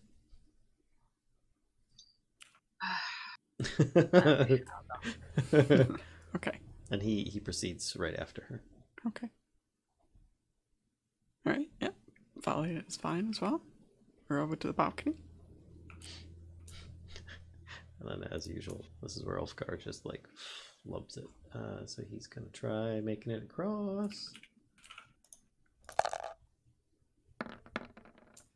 Now hold on a second. I don't know if I succeeded or not. And before you say anything, I am using my divinity option. Wait, hold on a second. It's way down the list. Okay. Fail a saving throw or miss an attack roll. Crap, it's not a saving throw or an attack roll.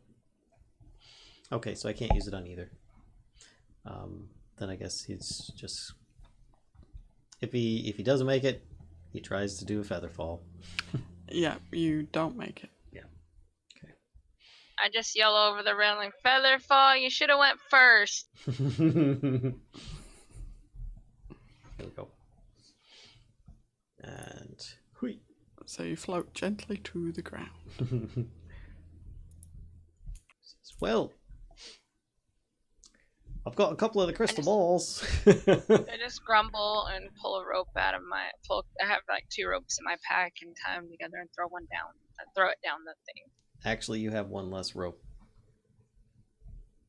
What happened to the other? We forgot to mark it off. We had it for going across this, but it disappeared. Yeah. It's like there's an undead dwarf walking around just messing with us. Hopefully, my one rope will reach.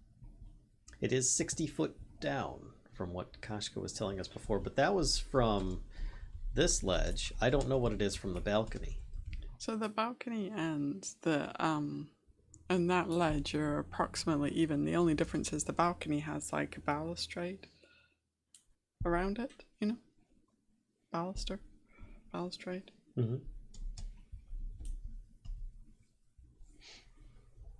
Okay. Anybody else have rope? Let me see. Pack ropes are pretty short, right? I think Aelia might.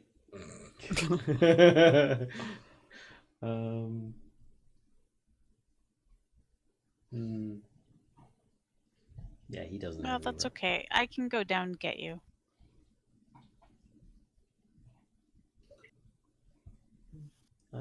Yeah, he doesn't. A bit butt rope action. Oh gosh, Discord, what are you doing? Discord, why? I was trying to see if I became a giant owl, if I could actually pick him up, but it doesn't actually say. I'm gonna switch regions because, yeah, Kellisto, your image is getting absolutely destroyed for me. So hold on a second here. Oh no, you're back. Welcome back.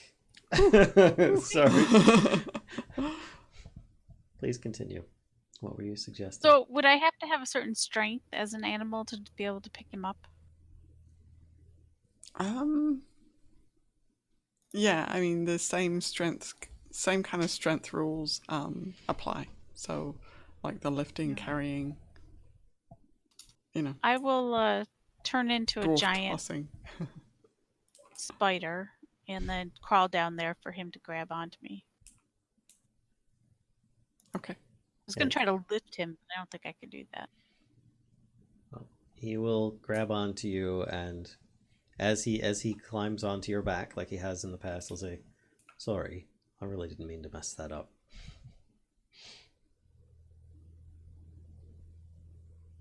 Okay, so one giant spider. Yep. And dwarf combo going up the wall. Whoop. And you're up on the balcony. There we go.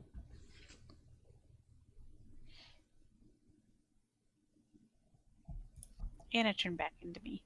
Okey-doke. All right.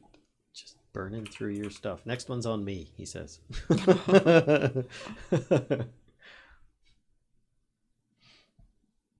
All right.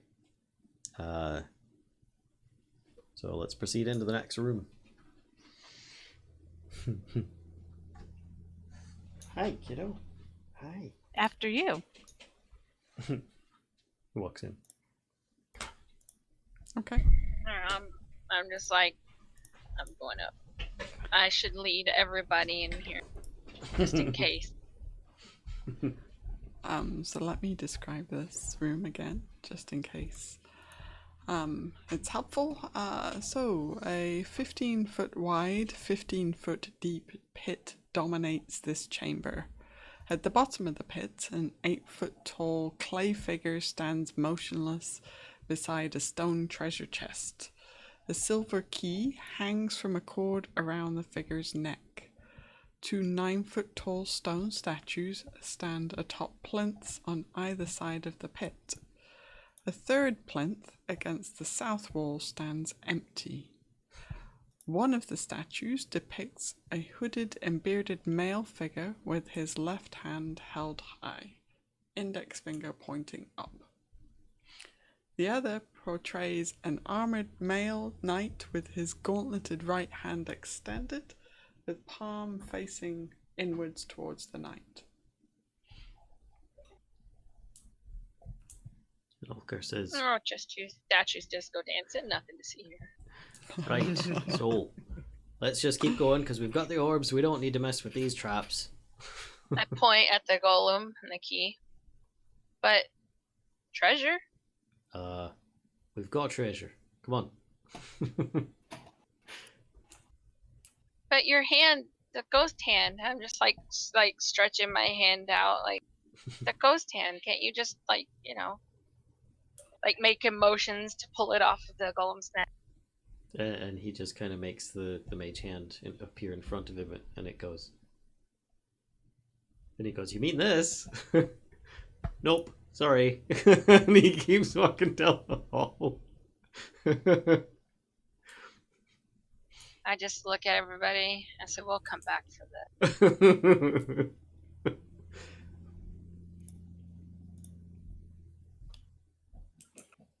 He comes down here. Is there any color coding on these?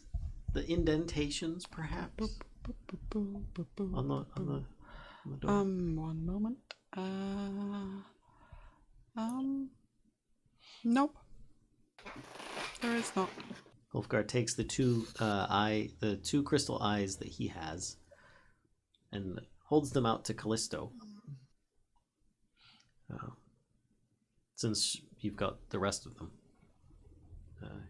Okay. You now have a pearly white and a scarlet.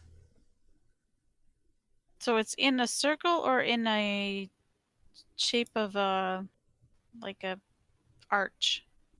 It's in the a indentation. Sorry, yeah, it's in a circle around this mirror. So there's a big mirror on a large door.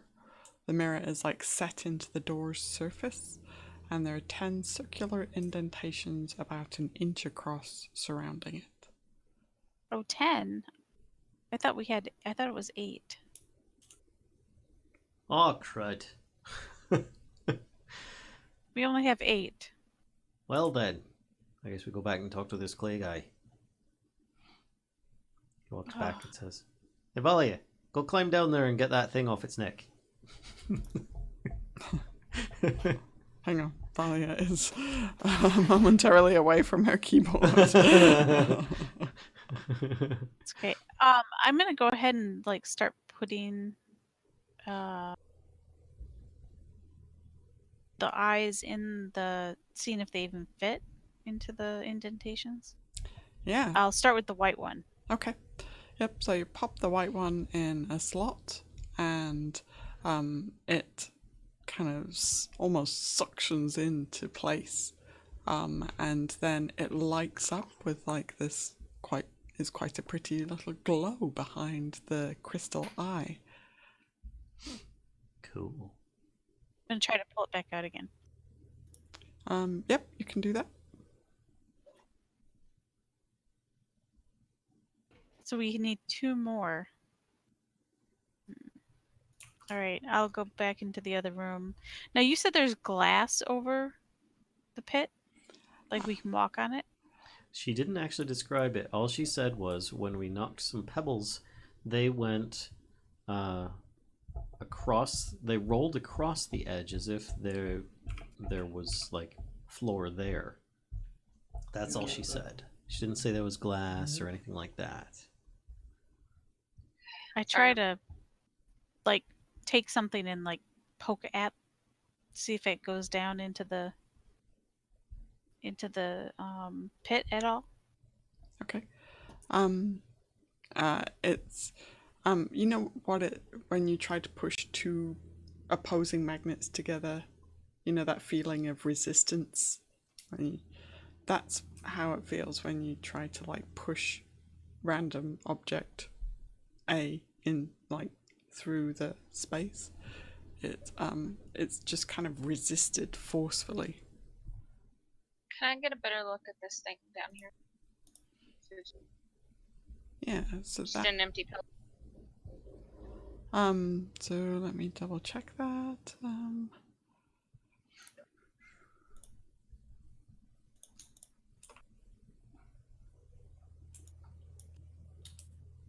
Okay, that one, yeah, is just an empty plinth.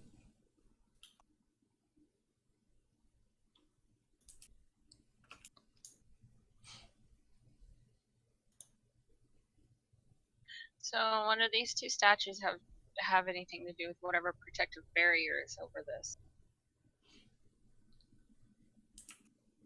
One's pointing up. The other one has his hand facing the palm of his hand facing his chest. Mm-hmm. And the golem, there's nothing unique about it beside the fact that it's just standing there with the key around its neck. Right.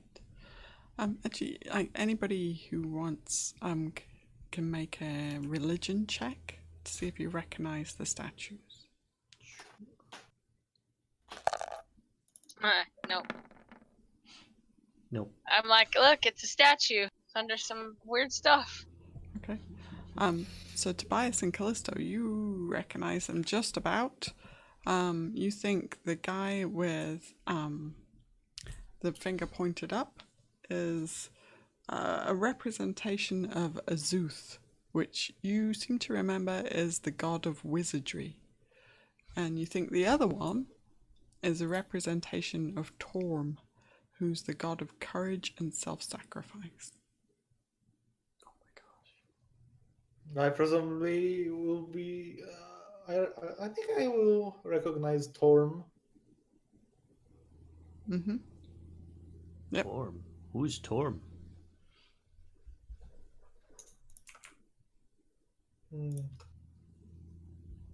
It's a deity of courage. Mm-hmm. Is this another one that's going to inhabit us? And Ulfgar says that inside his own mind as much as he says it out loud. No. It's one of the Shotan gods that is that was worshipped by what is this group that was in Camp Righteous? Was it in Camp Vengeance? Yeah. Yeah, exactly. I can't remember which one, but yes, it's the same god that they had the palm symbol. Yeah. On the cleric that you helped with the wounded. Do you remember that? Aye.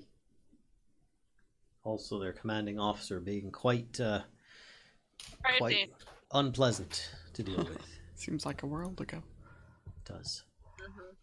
The Valia, are you checking out the other statues as well? Yes. I know you were like examining this one. Okay.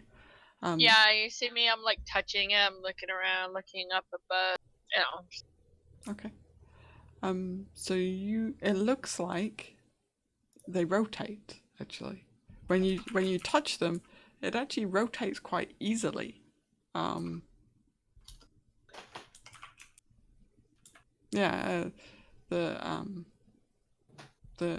they both kind of seem to rotate to the right.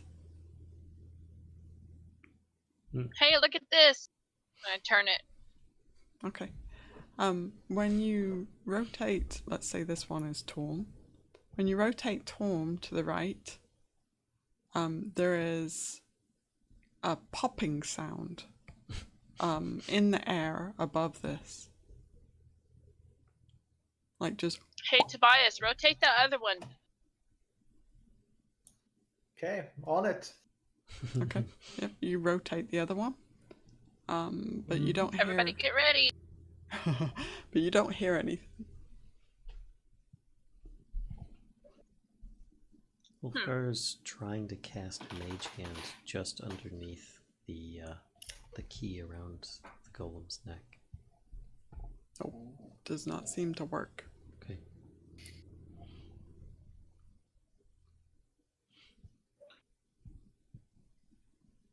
Did you let me? I'll double check. Does the statue rotate anymore? No, it's like it does a quarter rotate to the right, and that's kind of as far as it was supposed to go, it seems like. Alright, I'll turn it back. I'm like, well, he dances, that's about all. And he makes some weird noise over there.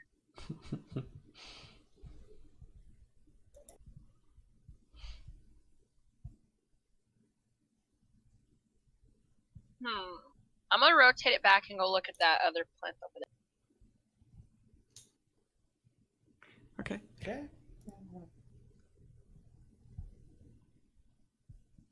So you rotate it like to where you hear the popping noise, or?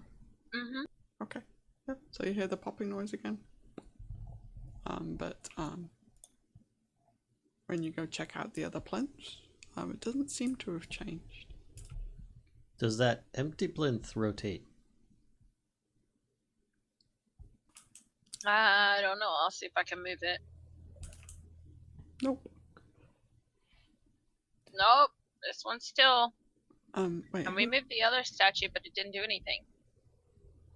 Papa Zottel at this point says to you, Valia, it must be empty for a reason.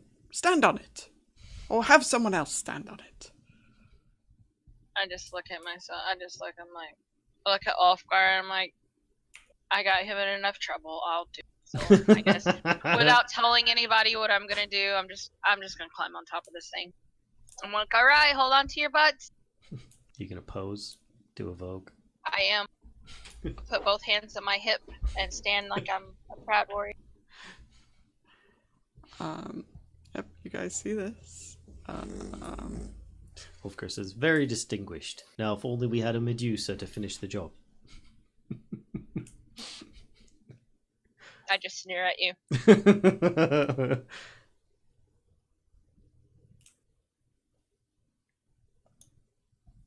So so Valia is standing here. Tobias and Kellisto, do you want to do anything with the statues while she's standing there? I would like to rotate statue that will be facing directly towards Valia. Yeah, I'll do the same. Okay. Are you doing this simultaneously, or is there any kind of coordination to your efforts, or one at a time? Even if they weren't trying it. I'm going for the statue and I do the thing. I just like while they're rotating them. Yes, feast your eyes on the glorious Lizardfolk Barbarian. I command you. I know Papa Zottle's like, yes, yes. Yes, Papa Zottel is like, feast your eyes on Papa Zottel inheriting this glorious Lizardfolk. Glorious Papa Zottel, who clearly is meant to lead all. Ulfgar turns around. Bends over to pick something up that isn't there. I'm just mumbling and rattling off some really lame, cringy. So if you're rotating simultaneously, you won't find out whose statue does this, but Valia, you are teleported into the pit. Boop. I look up. I'm like, uh-oh. Papazotto, this wasn't supposed to happen. In the meantime, Ulfgar's like, and you can kiss this too. And then he turns back around and is like, wait, where'd she go? Alright, and let's do I some... take it I can see out, right? Since this is we Yeah. can see in. Yep. I just look up. I'm like, guys. Alright, let's roll initiative. Because your roommate is not too happy about this.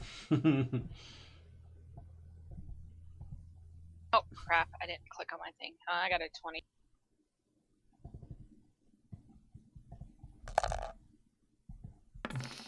There you go. Yeah, I suppose. Where'd she go? I Oh, have to... what you doing down there? Did you just jump off that platform? Yes, Ulfgar. I dove headfirst into this because I'm the greatest. Oh, good for Just you. kind of like looking around nervously.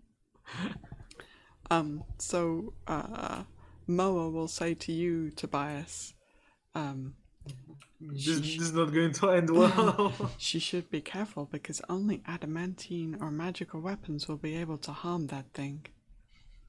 And Adamantine, you say? Good thing I have an adamantine spear on me.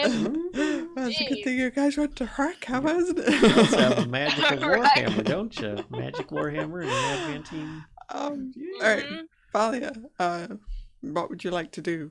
The clay golem seems to be turning around at this moment. Well, Yeah, I'm exactly. going to bonus action rage and just start pounding on it because I'm at the point where I'm like, okay, well this is started. Yeah, Oh, we've got ringside seats now. yeah. I just yelled, "You want to see action? I'll give you action." But I'm Papa Zottle says, well, this isn't quite leadership, but it'll do! Yes, let's go! Show your yeah, I'm dominance. just like, hey, you want them to respect us and follow. This is what we gotta. Why did I close that sheet? I don't know why I closed that sheet. Yes, that hits. Go magic warhammer. Okay. Go magic warhammer. So he takes some damage from that. 15 points. Okay. He's not gonna take anything from my biting claw because they're not magical. But never mind that. I forgot I get 2 attacks and a bonus. I use my bonus to rage. Ignore that. Okay. I still didn't hit him, so it's okay. Alright. Alright, it is now Clay Golem's turn. And he is going to he has a multi-attack. Oh dear. I just hold my breath. Oh, don't hurt me too bad. Okay, What's your AC? 16. So he Hits me does both. 2 slam attacks. Ouch. Only 15. Okay, and that is his turn. Kellisto. I run over to the thing and stand on it and do stone skin and yell at Ulfgar and Tobias to turn the things. Okay. Ulfgar. He does as commanded. He runs over here, turns the thing, and he casts shield on Valia, Okay. not knowing if it'll work or not. Okay. Which, if it does, will give her a +2 armor class. Okay. Kellisto, Go 18 AC. you are teleported when Ulfgar turns the thing, you are teleported down into the pit. And yeah, the shield does work. Okay. Tobias.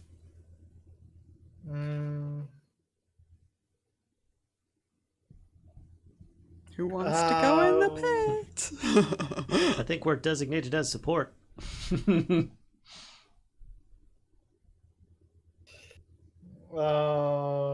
Okay. I saw that Valia, that Kellisto got swooped down. Basically teleported to the pit.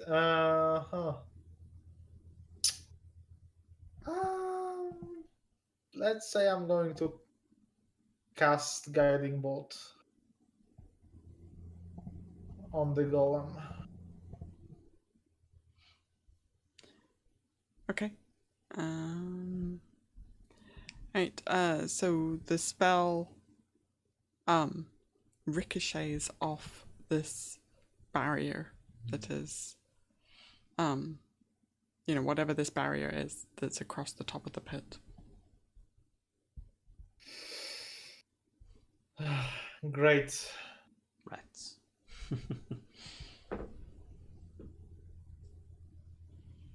Okay. Anything else you would like to do? I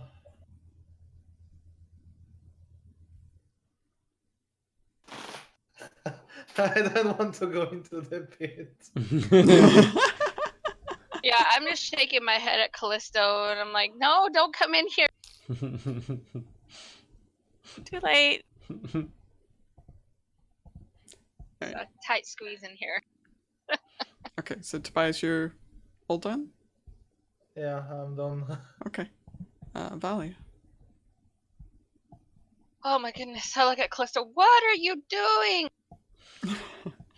I'm helping. Gonna start wailing. Okay. Alright, he takes another 9. That also hits. And a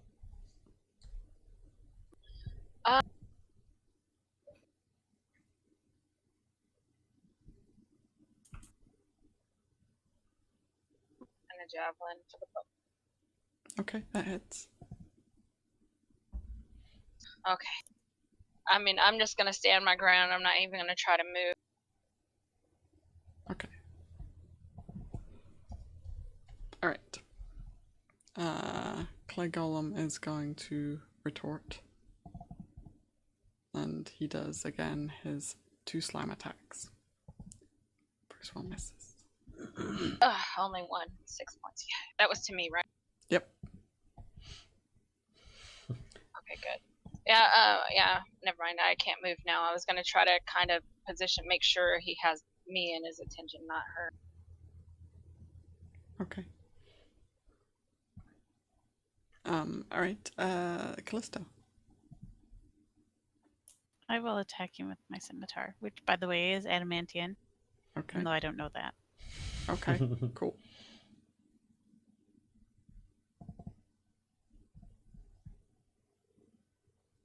That hits.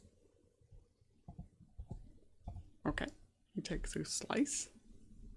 Slice. And that's all I will do. Okay. Oh, wait. Oh. Actually, yeah, no, that's all. Okay. Ulfgar.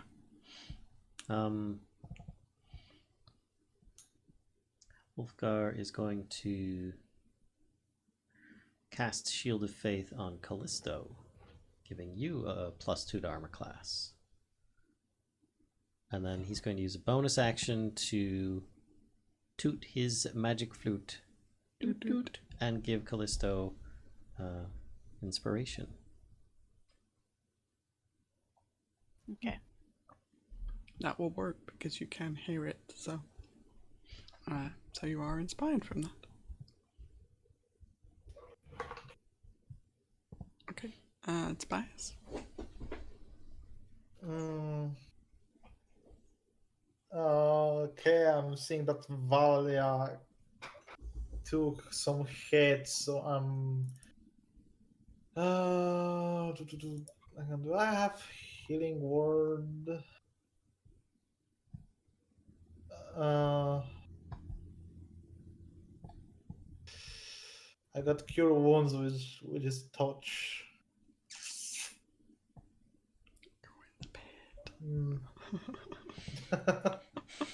Hey, don't make me do that. Get healed!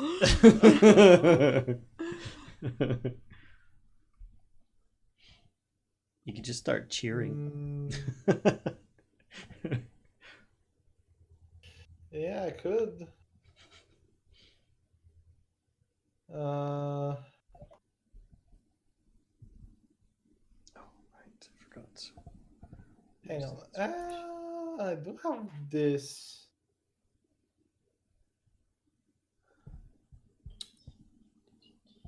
Oh.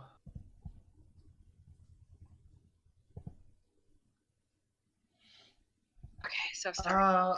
Okay, I would like to try Maximilian's Earthen Grasp on the Golem.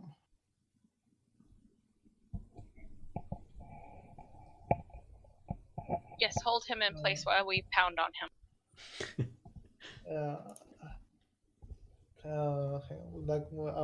I would like to get a description of this. Hang on, core.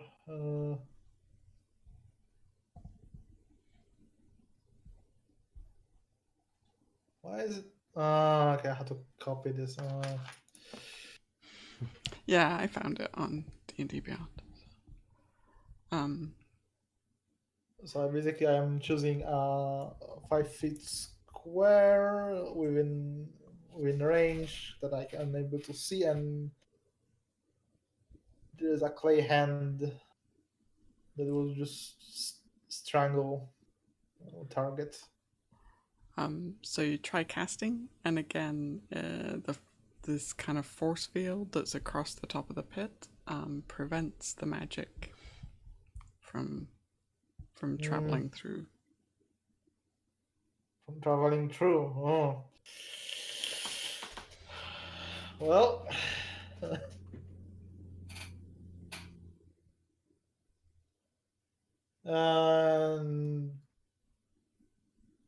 I think that turning the statue will be an action, right? Yes. Yeah, so that's all what I can do for now. So you are going to turn a statue? Or? Yeah, already I cast the spell, so. Oh, okay, I see what you mean. All right. Valia. I'm just gonna keep beating on this thing. Okay. That's not a bad decision. That still hits. I mean, as long as he keeps hitting me, I'll still stay in range. Yeah. Okay. Boom. That also hits. Okay. I just scream at it. Just crumble. So when you scream at it, it screams back at you like this big kind of clay mouth opens, and all these like flecks of clay are just like splattering you, like as it just roars at you and seems even more angry than it was before. Never seen clay angry before. It's the first time for everything. Like, Ulfgar, you have to clean me off. Okay. Right, so it's going to do the same again. Oh, so angry it can't even hit you. And then it's Callisto's turn. It does 8. Scimitar attack. That hits. You can add 1d8 damage if you so desire. I would so desire. From your inspiration. Excuse me. Okay, so I'm gonna do 9. Alright. He seems to be like on the stake scale. He's medium well. Stake scale. Right. It's a good scale, Ulfgar. What are you doing? He hasn't tried shooting at it yet, so He's drying out really quickly, turning to rock. he'll try shooting a firebolt at Little it. charcoal briquette. And I'm sure it's not going to succeed, but he's still going to try shooting a firebolt at it. Okay. Yeah. And he glances off the surface Okay. of the pit. And then Ulfgar will toot magic horn again. Okay. For Callisto. Okay. Right. Yep. I mean, you can hear it, so yep. You're able to take inspiration from that. Tobias. Go magic users. I can't use their spells. Hey, he just took the horn. That's not magic. She can hear it. It's not soundproof. It's just magic proof.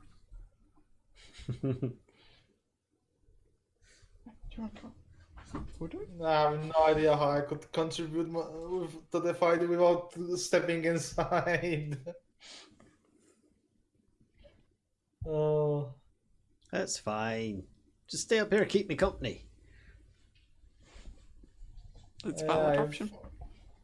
Maybe once it's defeated, you know, the force field will give way. So put a bucket of water up on top of where Valia is standing. Yeah, that's reassuring. Well, I don't have any buckets or water, so I'll have to forego that.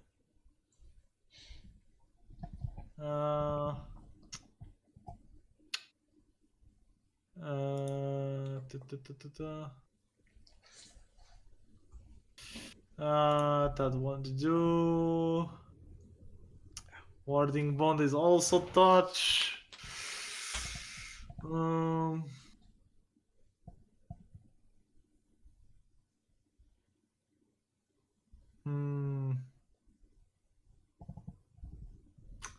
Yeah, I'm out of options. That's fine. Okay. All right. Yeah, Keep no your worries. hit points. I think I'm starting meddling with the statue. Okay. So you're gonna turn it? Yeah, I'm going to turn it. Okay. He's like, make it dance.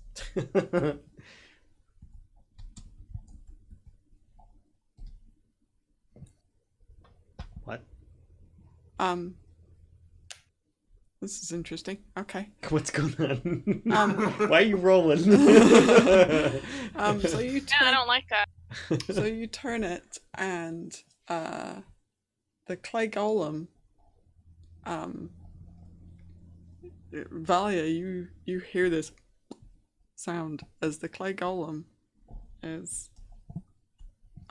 teleported up to the plinth. What have you done? Oh, great. Pug DM, please have mercy on the 2 magic users up top that are squishy. I've still got Ironscale going, but it's right next to Tobias. And I just look at Callisto when my eyes are huge. I'm like, what the crap? Ulfgar says, Tobias, get away from it now!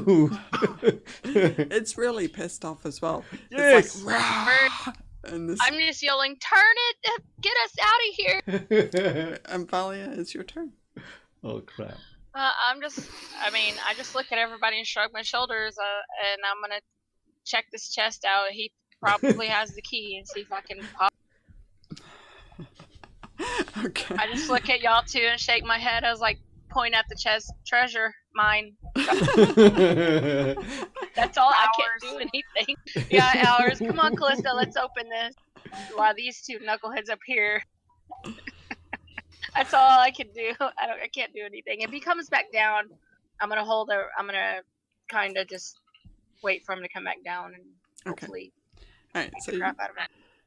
you do check out the chest, and it does seem to have a lock on it.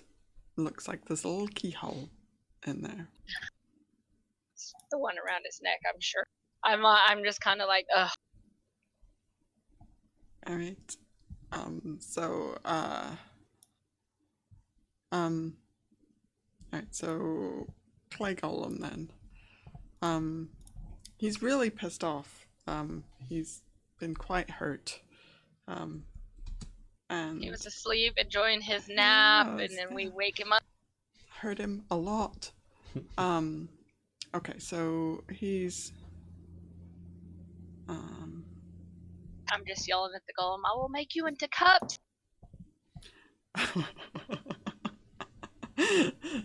Throwing wheels are Clay Golem's arch nemesis. Okay, so he he steps down off the plinth and just slams into you with both his hands, Tobias. So he is going to do his slam attack. There's the first man. one. Missed. There's the second one. Ulfgar's like, how many people do I need to give shields? This is just getting out of hand. Oh, come on. Alright, that's his turn. Kellisto. I can't really do anything, so I just go over and help Valia and yell at the other two to try to like turn the thing to get us out of here, or get it back if it's still on the standing there. I don't know if I can see. Yeah, you can see. It's a tall clay golem, so you do see its. You see it raise its fists up and like. But it's still standing on the plinth, right? It did step down off the plinth. Oh, okay. So. I'm just like Callisto. I'm like, that had to hurt. Well, hopefully they'll get one of us out of here. Ulfgar. So, it stepped down, right? It did step down off the plinth. Yep.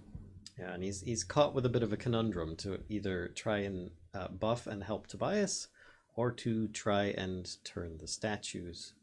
So he's going to try and turn both statues. If I recall, you said that they turned relatively easily. So he's going to try casting Mage Hand, and at the same time, turn both. Mage Hand on the one in front of Tobias and the one in front of himself. In hopes that somebody will be teleported somewhere. Okay, so wait, hang on. Which one are you doing first? Because you can't, like, turn and cast at the same time, I wouldn't think. Also, is Mage Hand an action or a bonus action? It is an action. Okay. I mean, we did decide previously that it was an action to turn. Alright, let me just verify. It is one action to do so. I think he has no way of speeding up his spells. So he can't do that. He would choose to buff Tobias as best he can then. Sorry, don't make it. Or he could just charge and attack the darn thing. And buff Tobias. That's what he's gonna do. We're in the hole yelling him to turn the statue, and he's like, "I'm just gonna buff Tobias. It's okay. It's all right. I can't turn them both at the same time. It's fine." You don't need to." What? Can't hear you. So I guess. What have I done? He doesn't have either weapon out. I gotta be honest, he doesn't have either weapon out. That would use up his bonus action to draw them.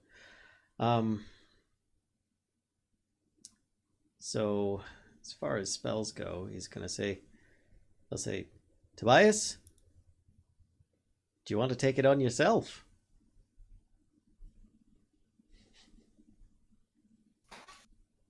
I just gave Ulfgar a very concerned look. He says, perfect. Polymorph. And I'll turn him into Wait, no. if he allows it. You see Ulfgar casting a spell at you. Are you going to resist Tobias? I don't think I will be able from the shock. Okay. So he'll turn him into I think it's a giant ape. Okay. I think it is. One question. Can I use my features, my feats as being polymorphed? No.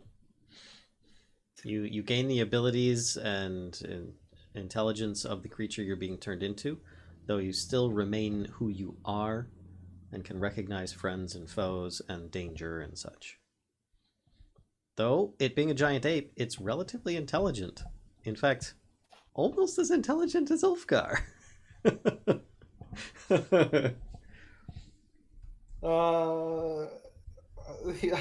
going.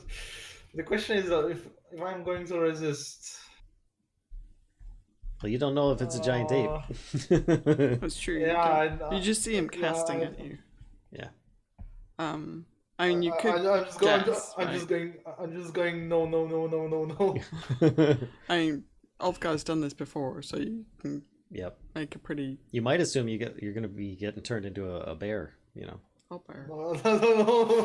That's bigger. No.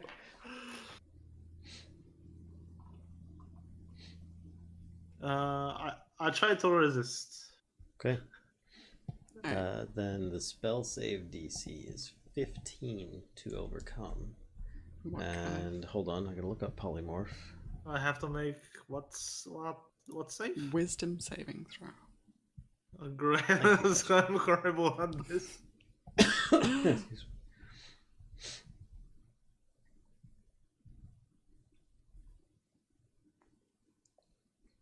Click that button. See if you turn into a big Wait monkey. for it, wait. You turn into a big monkey. So Tobias is like, no. Again. You now have 157 hit points. You're a giant ape. On top of your other hit points. You take up a much larger space than you did before, as you are huge. Yeah, Okay, I don't again. have a giant ape. How much? How much hit points? 157 on top of your existing hit points. There is in the compendium there is an entry for giant apes. Yep. So It'd be nice actually. A really nice feature for Roll20 would be sharing something from the compendium. That would be good. Can I just do? But if you click on the eye and just search giant ape, you should be able to see it. Can't do that. You get 2 fist attacks, Punch. which are pretty darn powerful. That doesn't help. They do a lot more than Chatter does, but they're not magical. Yeah. So they basically close to useless. Here the Hold it on the plinth. the fist. There's the fist attacks. And you get to do that twice. And it is your turn, in fact. Alright, giant monkey. Giant ape. And you are bigger as well, so I'm just gonna do. Roar. Oh, that's awesome. A titan versus a titan. Should have done that with Valia. That was pretty awesome.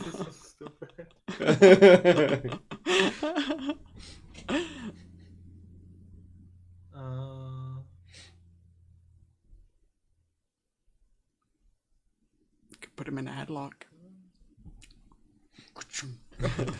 Sorry, so. I would imagine being a giant ape, your first compulsion might be to just punch.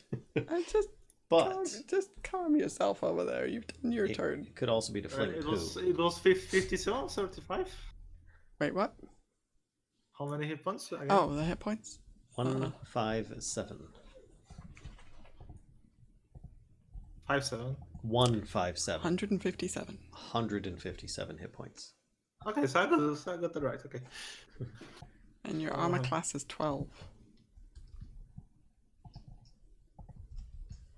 The same. Got basically the same armor.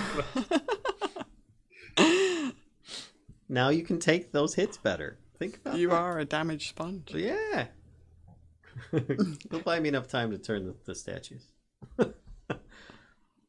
So what you gonna do? Going to try push the golem towards the plinth. Okay. A grapple. Yeah, then, let me, Versus hang on. So your strength is +6, so, actually, yeah, so make a d20 +6 roll, and the golem is going to try and resist. Oh, it has the giant ape has an athletics skill, so it could use that with a +9. Yeah, can it use athletics for? That's what you do for that one. So d20 +9. Yep. And then the golem can use athletics or acrobatics to escape the grapple. Oh, it met it. Oh. So there's this giant wrestling match Oh, right now man. between a clay golem and an ape. It's pretty awesome, though. Pretty awesome. I feel like you guys should just get the popcorn out and sit What do you back. think Ulfgar's doing? Like, he's just like, this is good stuff. Alright. Valia. I'm just shaking my head. I'm gonna see if I can bash open the lock on the thing. Okie doke. Nope. Just don't I'm too busy just like, ugh. Yeah, I mean, it's kind of like distracting, you know, these guys. I know. WrestleMania up on the... Alright. Yeah, that's all. Okay. He's gonna slam. Boom. Boom. So you take a buttload. 34 damage. Giant ape Tobias. It's fine. Alright, Kellisto. 19. I'm still trying to help Valia open up the chest. Hey. I assume I'm trying to pry it open or something. Do either of you have like thieves' tools? Or... I don't. I have leather workers tools. Okay. They're a bit like too big for Yeah. picking locks. And map making stuff, cartography stuff, that's it. So they're too fine for a lot.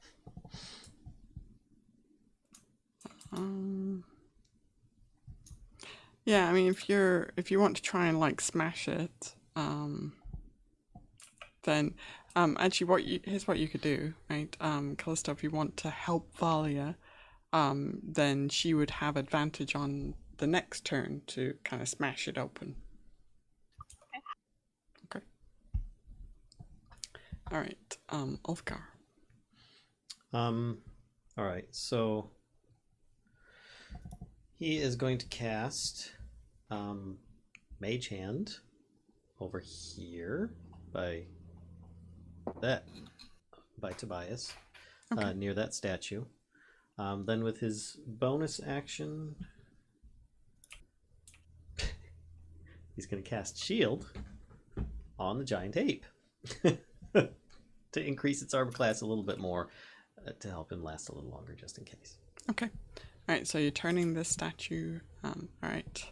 So evens it's Valia, odds it's Kellisto. Oh, I was casting the spell. Like, you're saying it would take another action to turn it. Oh, I see. So next round is when I get to turn it. So Okay. Alright, yep, because Mage Hand has a duration, right? It's not. Yeah, okay. Sorry, I see what. I mean, I can concentrate to keep it there. So. Okay, yeah. Alright, Tobias. We'll come back to that roll. Well, I might re-roll it in a minute. Tobias. More WrestleMania. Yeah, more WrestleMania. Or do you want to punch him? Does my punch will knock him back? I beg to Not differ. really. Not really, right? Yeah, so yeah, I'm going to wrestle. So again, 3d10 plus 6 bludgeoning damage, though. That's impressive. Just saying. Alright, but you want to wrestle? You want? bludgeoning that will do basically nothing. Okay. I mean, you've seen like Valia kind of beats him up with the warhammer a bit. Yeah, but Warhammer was magical. It's true. Yeah, and Moa said to me that he can only be hurt by adamantine or magical weapons. Okay, it's true. Alright. True. Yep. Alright, another athletics check then. So the d20 plus 9. And here is his... Okay, you managed to wrestle him and push him back. So he kind of almost trips over the plinth, but ends up stepping up onto it. Good enough. Okay. Alright.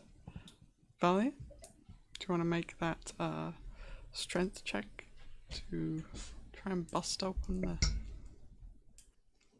the chest? What is with my strength checks today? But you have advantage from Kellisto helping you. So, Oh. can you roll like an unarmed attack against it? I just kind of That's want the basically my unarmed. I just kind of want the damage. Actually. Okay. So it looks like it's about to give. Like you're, I don't know, like maybe you're just like smashing the corner on the floor or something like that, or and it looks like the hinge is about to give. It looks like one more hit like that and it will pop open. My Callisto, we're really close while they're fighting this thing. We're almost there. We didn't need the key after all, huh? Yep.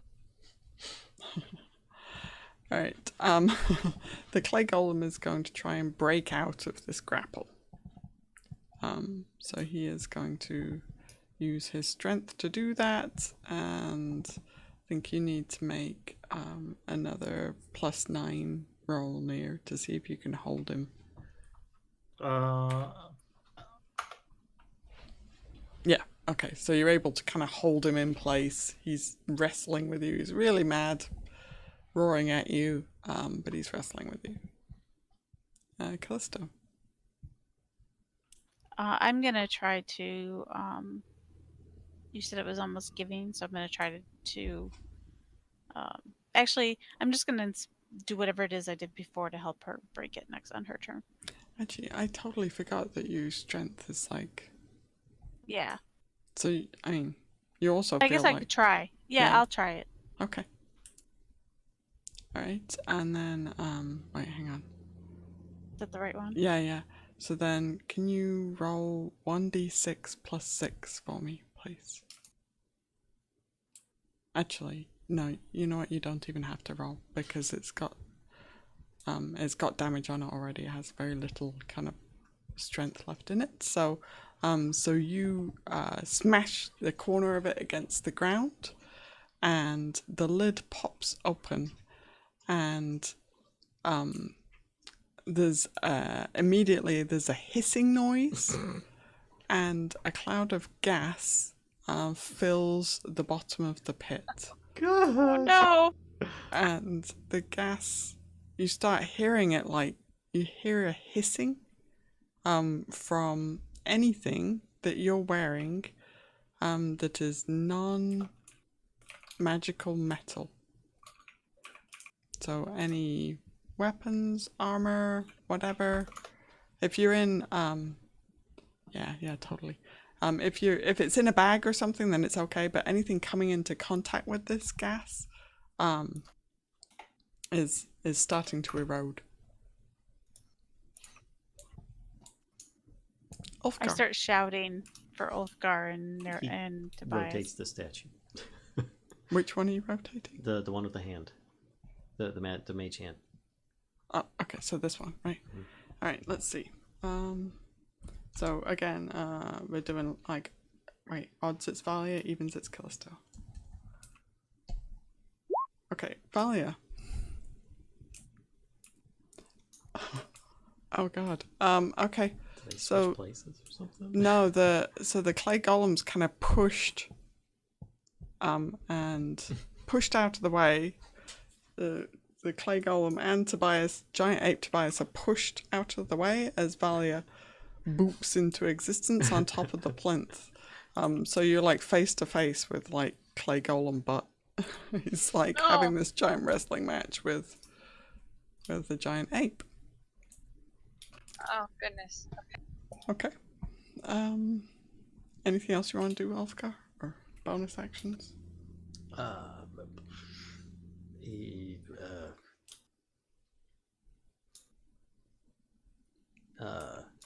Yeah. No. Unless I can, like, or no, I don't know why I just did that. Unless I can rotate the statue again, but that's going to be another action. So that's it. That's all I've got. Okay. Alright. Tobias. I'm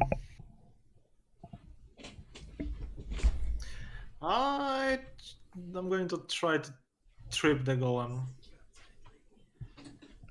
Okay. To force him to lay prone.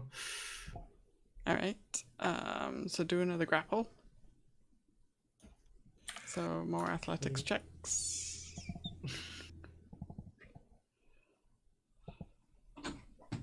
Oh. Clay Golem's onto your tricks now. And says no. But that was a distraction. Alright, Valia. Clay Golem. Right in front of you. First of all, I'm gonna try to step off. Can I get over here? Not really. Okay, well, I'm gonna hit him first. I got movement after that, so Okay. I guess I have to go back into rage, so that uses my bonus. Okay. That hits. Okay. That also hits. And then I'm gonna step off the platform Okay. backwards, so he may get a swing. He does, and he is going to take that. So he does swings at you with his fist and manages to crit.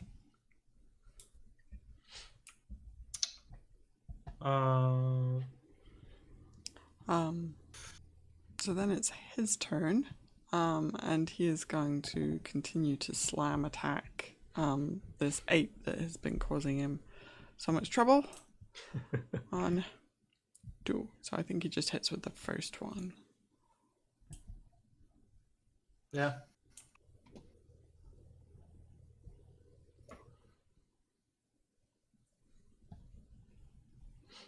Hang on 1 second. I just want to read something.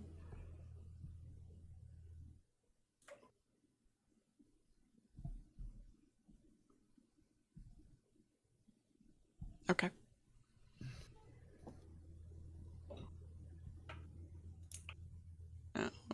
Okay.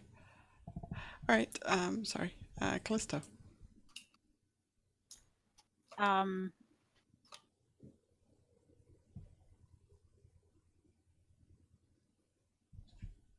Yeah, I don't think there's much I can do other than continue shouting. Then shout and cry louder. Yep. So okay. Your Metal Gear is Holding correct. my action. Okay. That makes sense. Ulfgar. Rotates the statue. Which one? Same one. Okay. Boop. Callisto, you are out of the gas and on the plinth. Yay. Got you guys out as fast as I could. Yeah. And doot magic horn on Callisto. Okay. Alright, Tobias. One more athletics check to push the golem into the pit. You're pushing him into the pit? Trying to push him like That'd be interesting. here? Like here, right? Okay.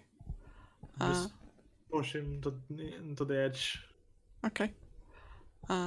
Make the roll. The +9. And he will do his strength check. He fails, so you push him here, but he's on top of the force field just like everything else. How do you turn that force field off?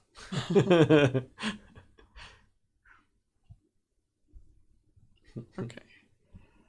Valia. I'm gonna squeeze by Callisto and just start beating. Okay. Ooh, that misses. That hits. Okay. That also hits. Okay, that's it. He looks like he's barely being held together anymore. So he's super pissed off. And it's like he just goes berserk, just completely berserk. And seems to be moving faster than he was before now.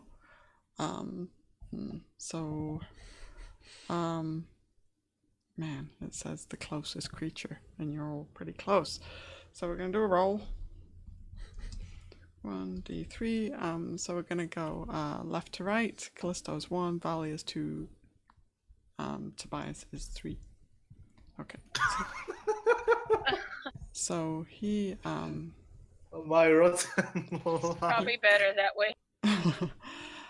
so he does his usual 2, and then because he seems to be moving extra fast, he gets to do a third one, but that misses anyway. Whew. You missed 2 out of 3. Okay. Alright. Kellisto. He looks like he's barely being held together. I'm going to slash out with my scimitar. Okay. That hits. And you finish him. Okay, I was about to say you could add in your stuff. So he just kind of crumbles into... Oh, no, that's not the button I wanted. Yeah, when you slash into him, it just seems to take away the last of what was holding him together. He's like a construct after all. And he just kind of like chunk falls off, another chunk falls off, and like it just speeds up until it's just like dust and kind of dirt splattered across this force field that's on top of I'd like to the pit. Move my mage hand to try and grab the amulet before it gets too underneath the pile.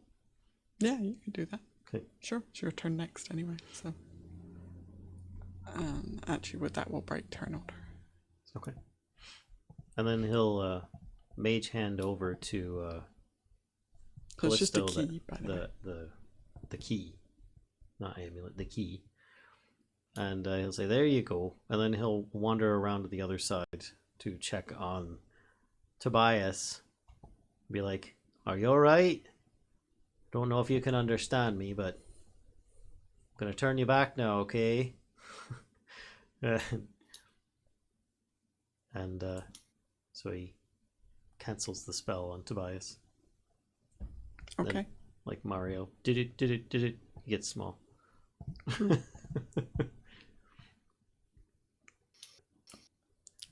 Right. How you feeling? You alright?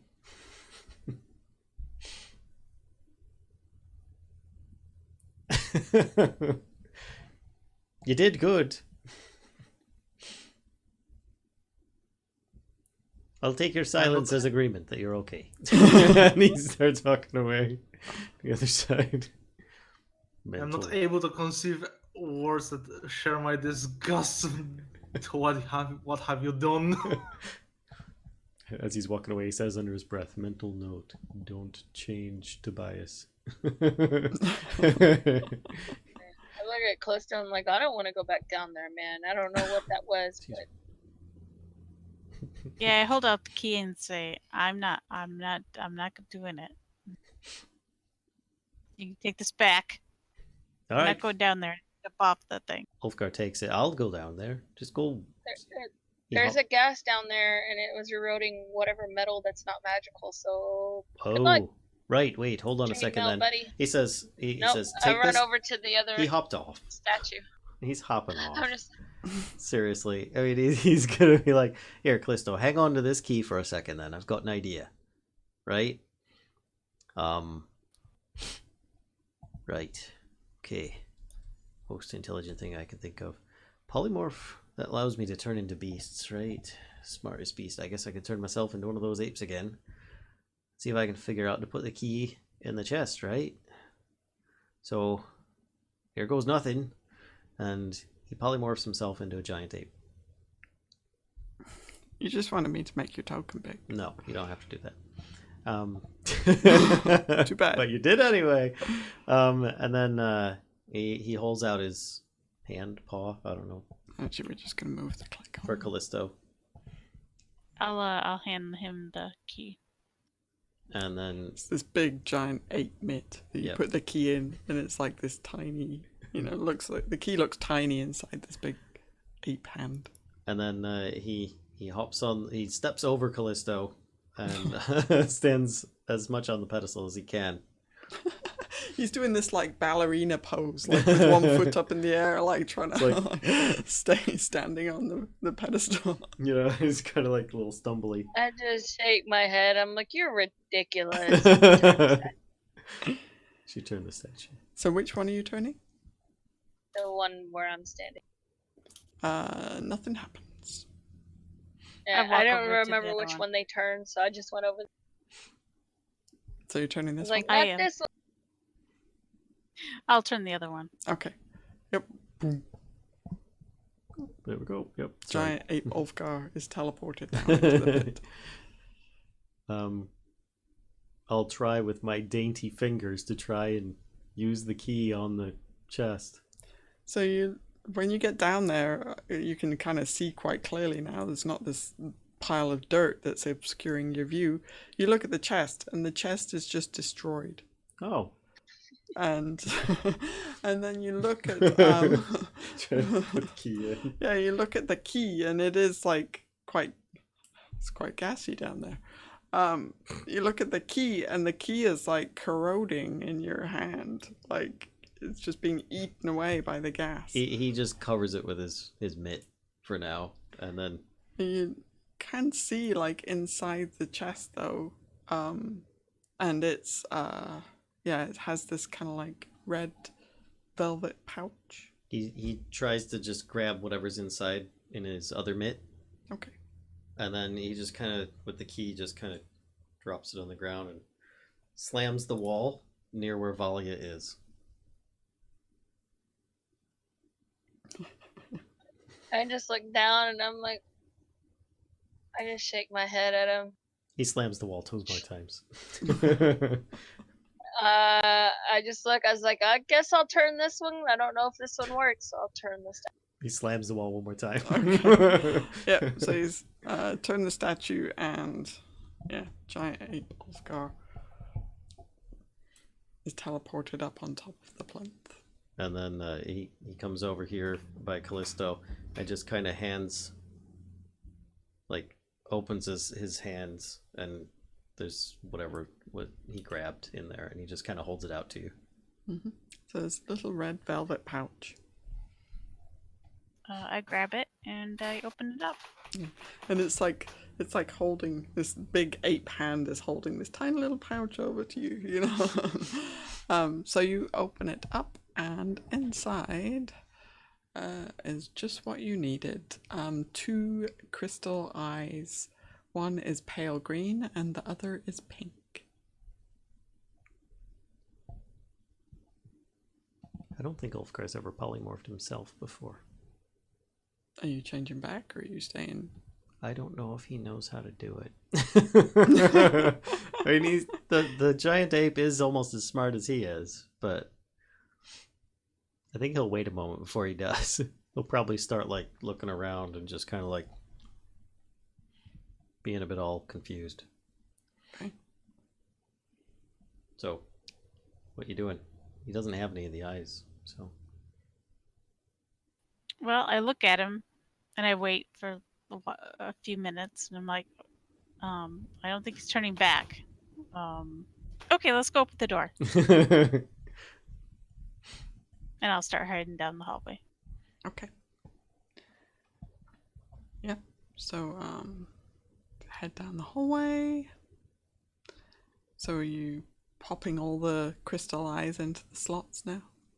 I am, and I'm putting them in order of so in rainbow color order. Very good. Okay, cool. So you notice, is anybody else going down there, by the way? Valia, Tobias, you staying where you're at, or are you heading down with Callisto?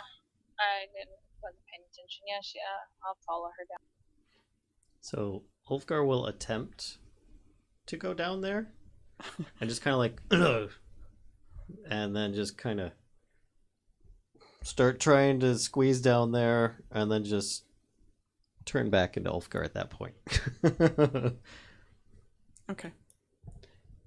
I'll resize your token. Oh. Yeah, sorry.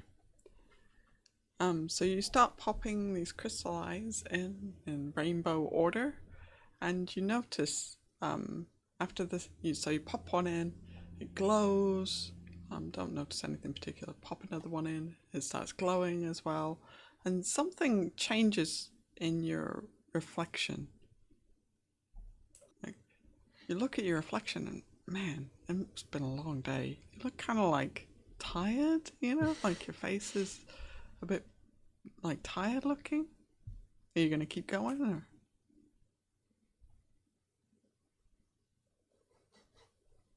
Yes. Okay. So you pop a third one in, fourth one in, and you notice again your reflection is a little different. Like your cheeks are kind of like hollowing out. Like it's. I will stop. Okay. I will pull them back out. You guys see, Valia and Tobias, you see this. And I'll turn around and be like, I don't think I'm putting these in the right order because I'm starting to look like a skeleton. Or dead. That way, you guys have been carrying these around. Any particular order? Have y'all seen anywhere that says there's an order? No. Should probably look at the plaque stuff.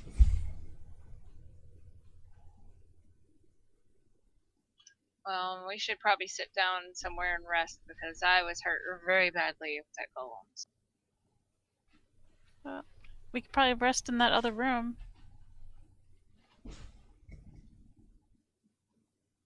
And then maybe work out the puzzle for putting the stones in. Sure, I can sit down and go over it. No. Okay. Yeah, we'll decide to go and take a rest. Okay. All right. If somebody else wants to take a try. Ulfgar seems preoccupied. But he's fine with it. Taking a rest, that is. Papa Zottel says to you, Valia, What are you doing? No, just take those crystal eyes and just go and open the door. It's fine. And Kupazan will say to you, Kellisto, there's no need to rest. Look at us. We are amazing. Let's go and open the door. I just shake my head. I said, look, buddy, I was very injured. If I get more injured, guess what? You don't have a body to go to. You have the bird that's out in the hallway waiting. You want to go to the bird? He says, I could remove one of the other spirits from your companions, because I am the leader. I just sigh. I'm like, we're resting. We're going to put the eyes in, and then we're going to move forward. That's what we're doing. This is ridiculous. Alright, so the plan is to kind of set up is it a short rest? Is it a long rest? It should probably be a short rest because I'm sure the Aelia would be concerned if we don't come back soon. Yeah. Okay. Mm-hmm. Alright. So you can take a short rest. So you sit for about an hour. Okay. And you can have an undisturbed short rest. nothing will bother you here. Okay. Take that opportunity to burn some hit die.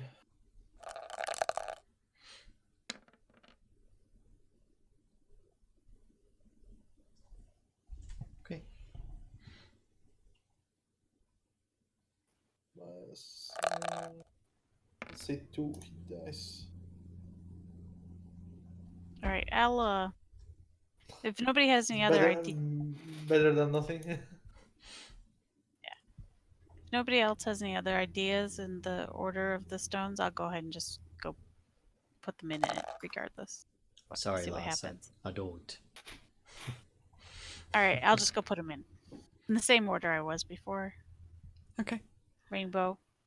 All right. Yeah. So you see the same thing happening. The more stones you add, the more kind of your reflection changes. So your cheeks become hollowed out. You see, like, by the 5th and 6th stone, you see wrinkles start forming, around your face. I turn around and say, "Are you seeing this? Anyone?" I've got to be Do over I there see this? looking around the corner. Callisto looks normal to you. Seeing what? What do we see any reflection? You would see reflection. I Oh, sorry. Go on. I just shrug. You would see reflections of yourselves, and you see the same kind of thing happening to your reflection as well. Your faces are aging. You look tired at first, and then you look like you've lost weight, and then you're showing kind of your face is becoming wrinkled and older. I see that mirror looks like it's telling us something, but it could be an illusion, just to try and dissuade people from trying to proceed. I feel fine, and you look fine too. I continue to put them in. Okay. I'm just pushing on my face. I'm like, man, we've been in here way too long. So yep, the 7th, 8th crystal eye goes, and you see in your reflection your hair is falling out. 9th one goes in, and your teeth are kind of start to fall out as well. Like you can see teeth are missing in your mouth. And then the 10th. You just hear me scream out, "My beautiful teeth!" Oh no! You put the 10th eye in place, and boop, they all disappear, and they were glowing quite nicely for a split second, and then they're gone. And the door grinds open. So it's like a vault door grinds upwards, and it reveals a domed, candlelit room 50 feet high. Here, hang on, I will reveal this room right here, like this. The polished marble floor is so perfectly reflective that it creates the illusion of standing at the entrance of a sphere. 9 alcoves filled with glittering treasure open up along the walls, and in the middle of the chamber, a large spherical object hovers under a black silk drape 20 feet above the floor. And that's where we'll leave it. Perfect. Thanks, viewers, players, and of course, Dungeon Master Kashcah, for all coming out to another episode of 5th edition Dungeons & Dragons Tomb of Annihilation.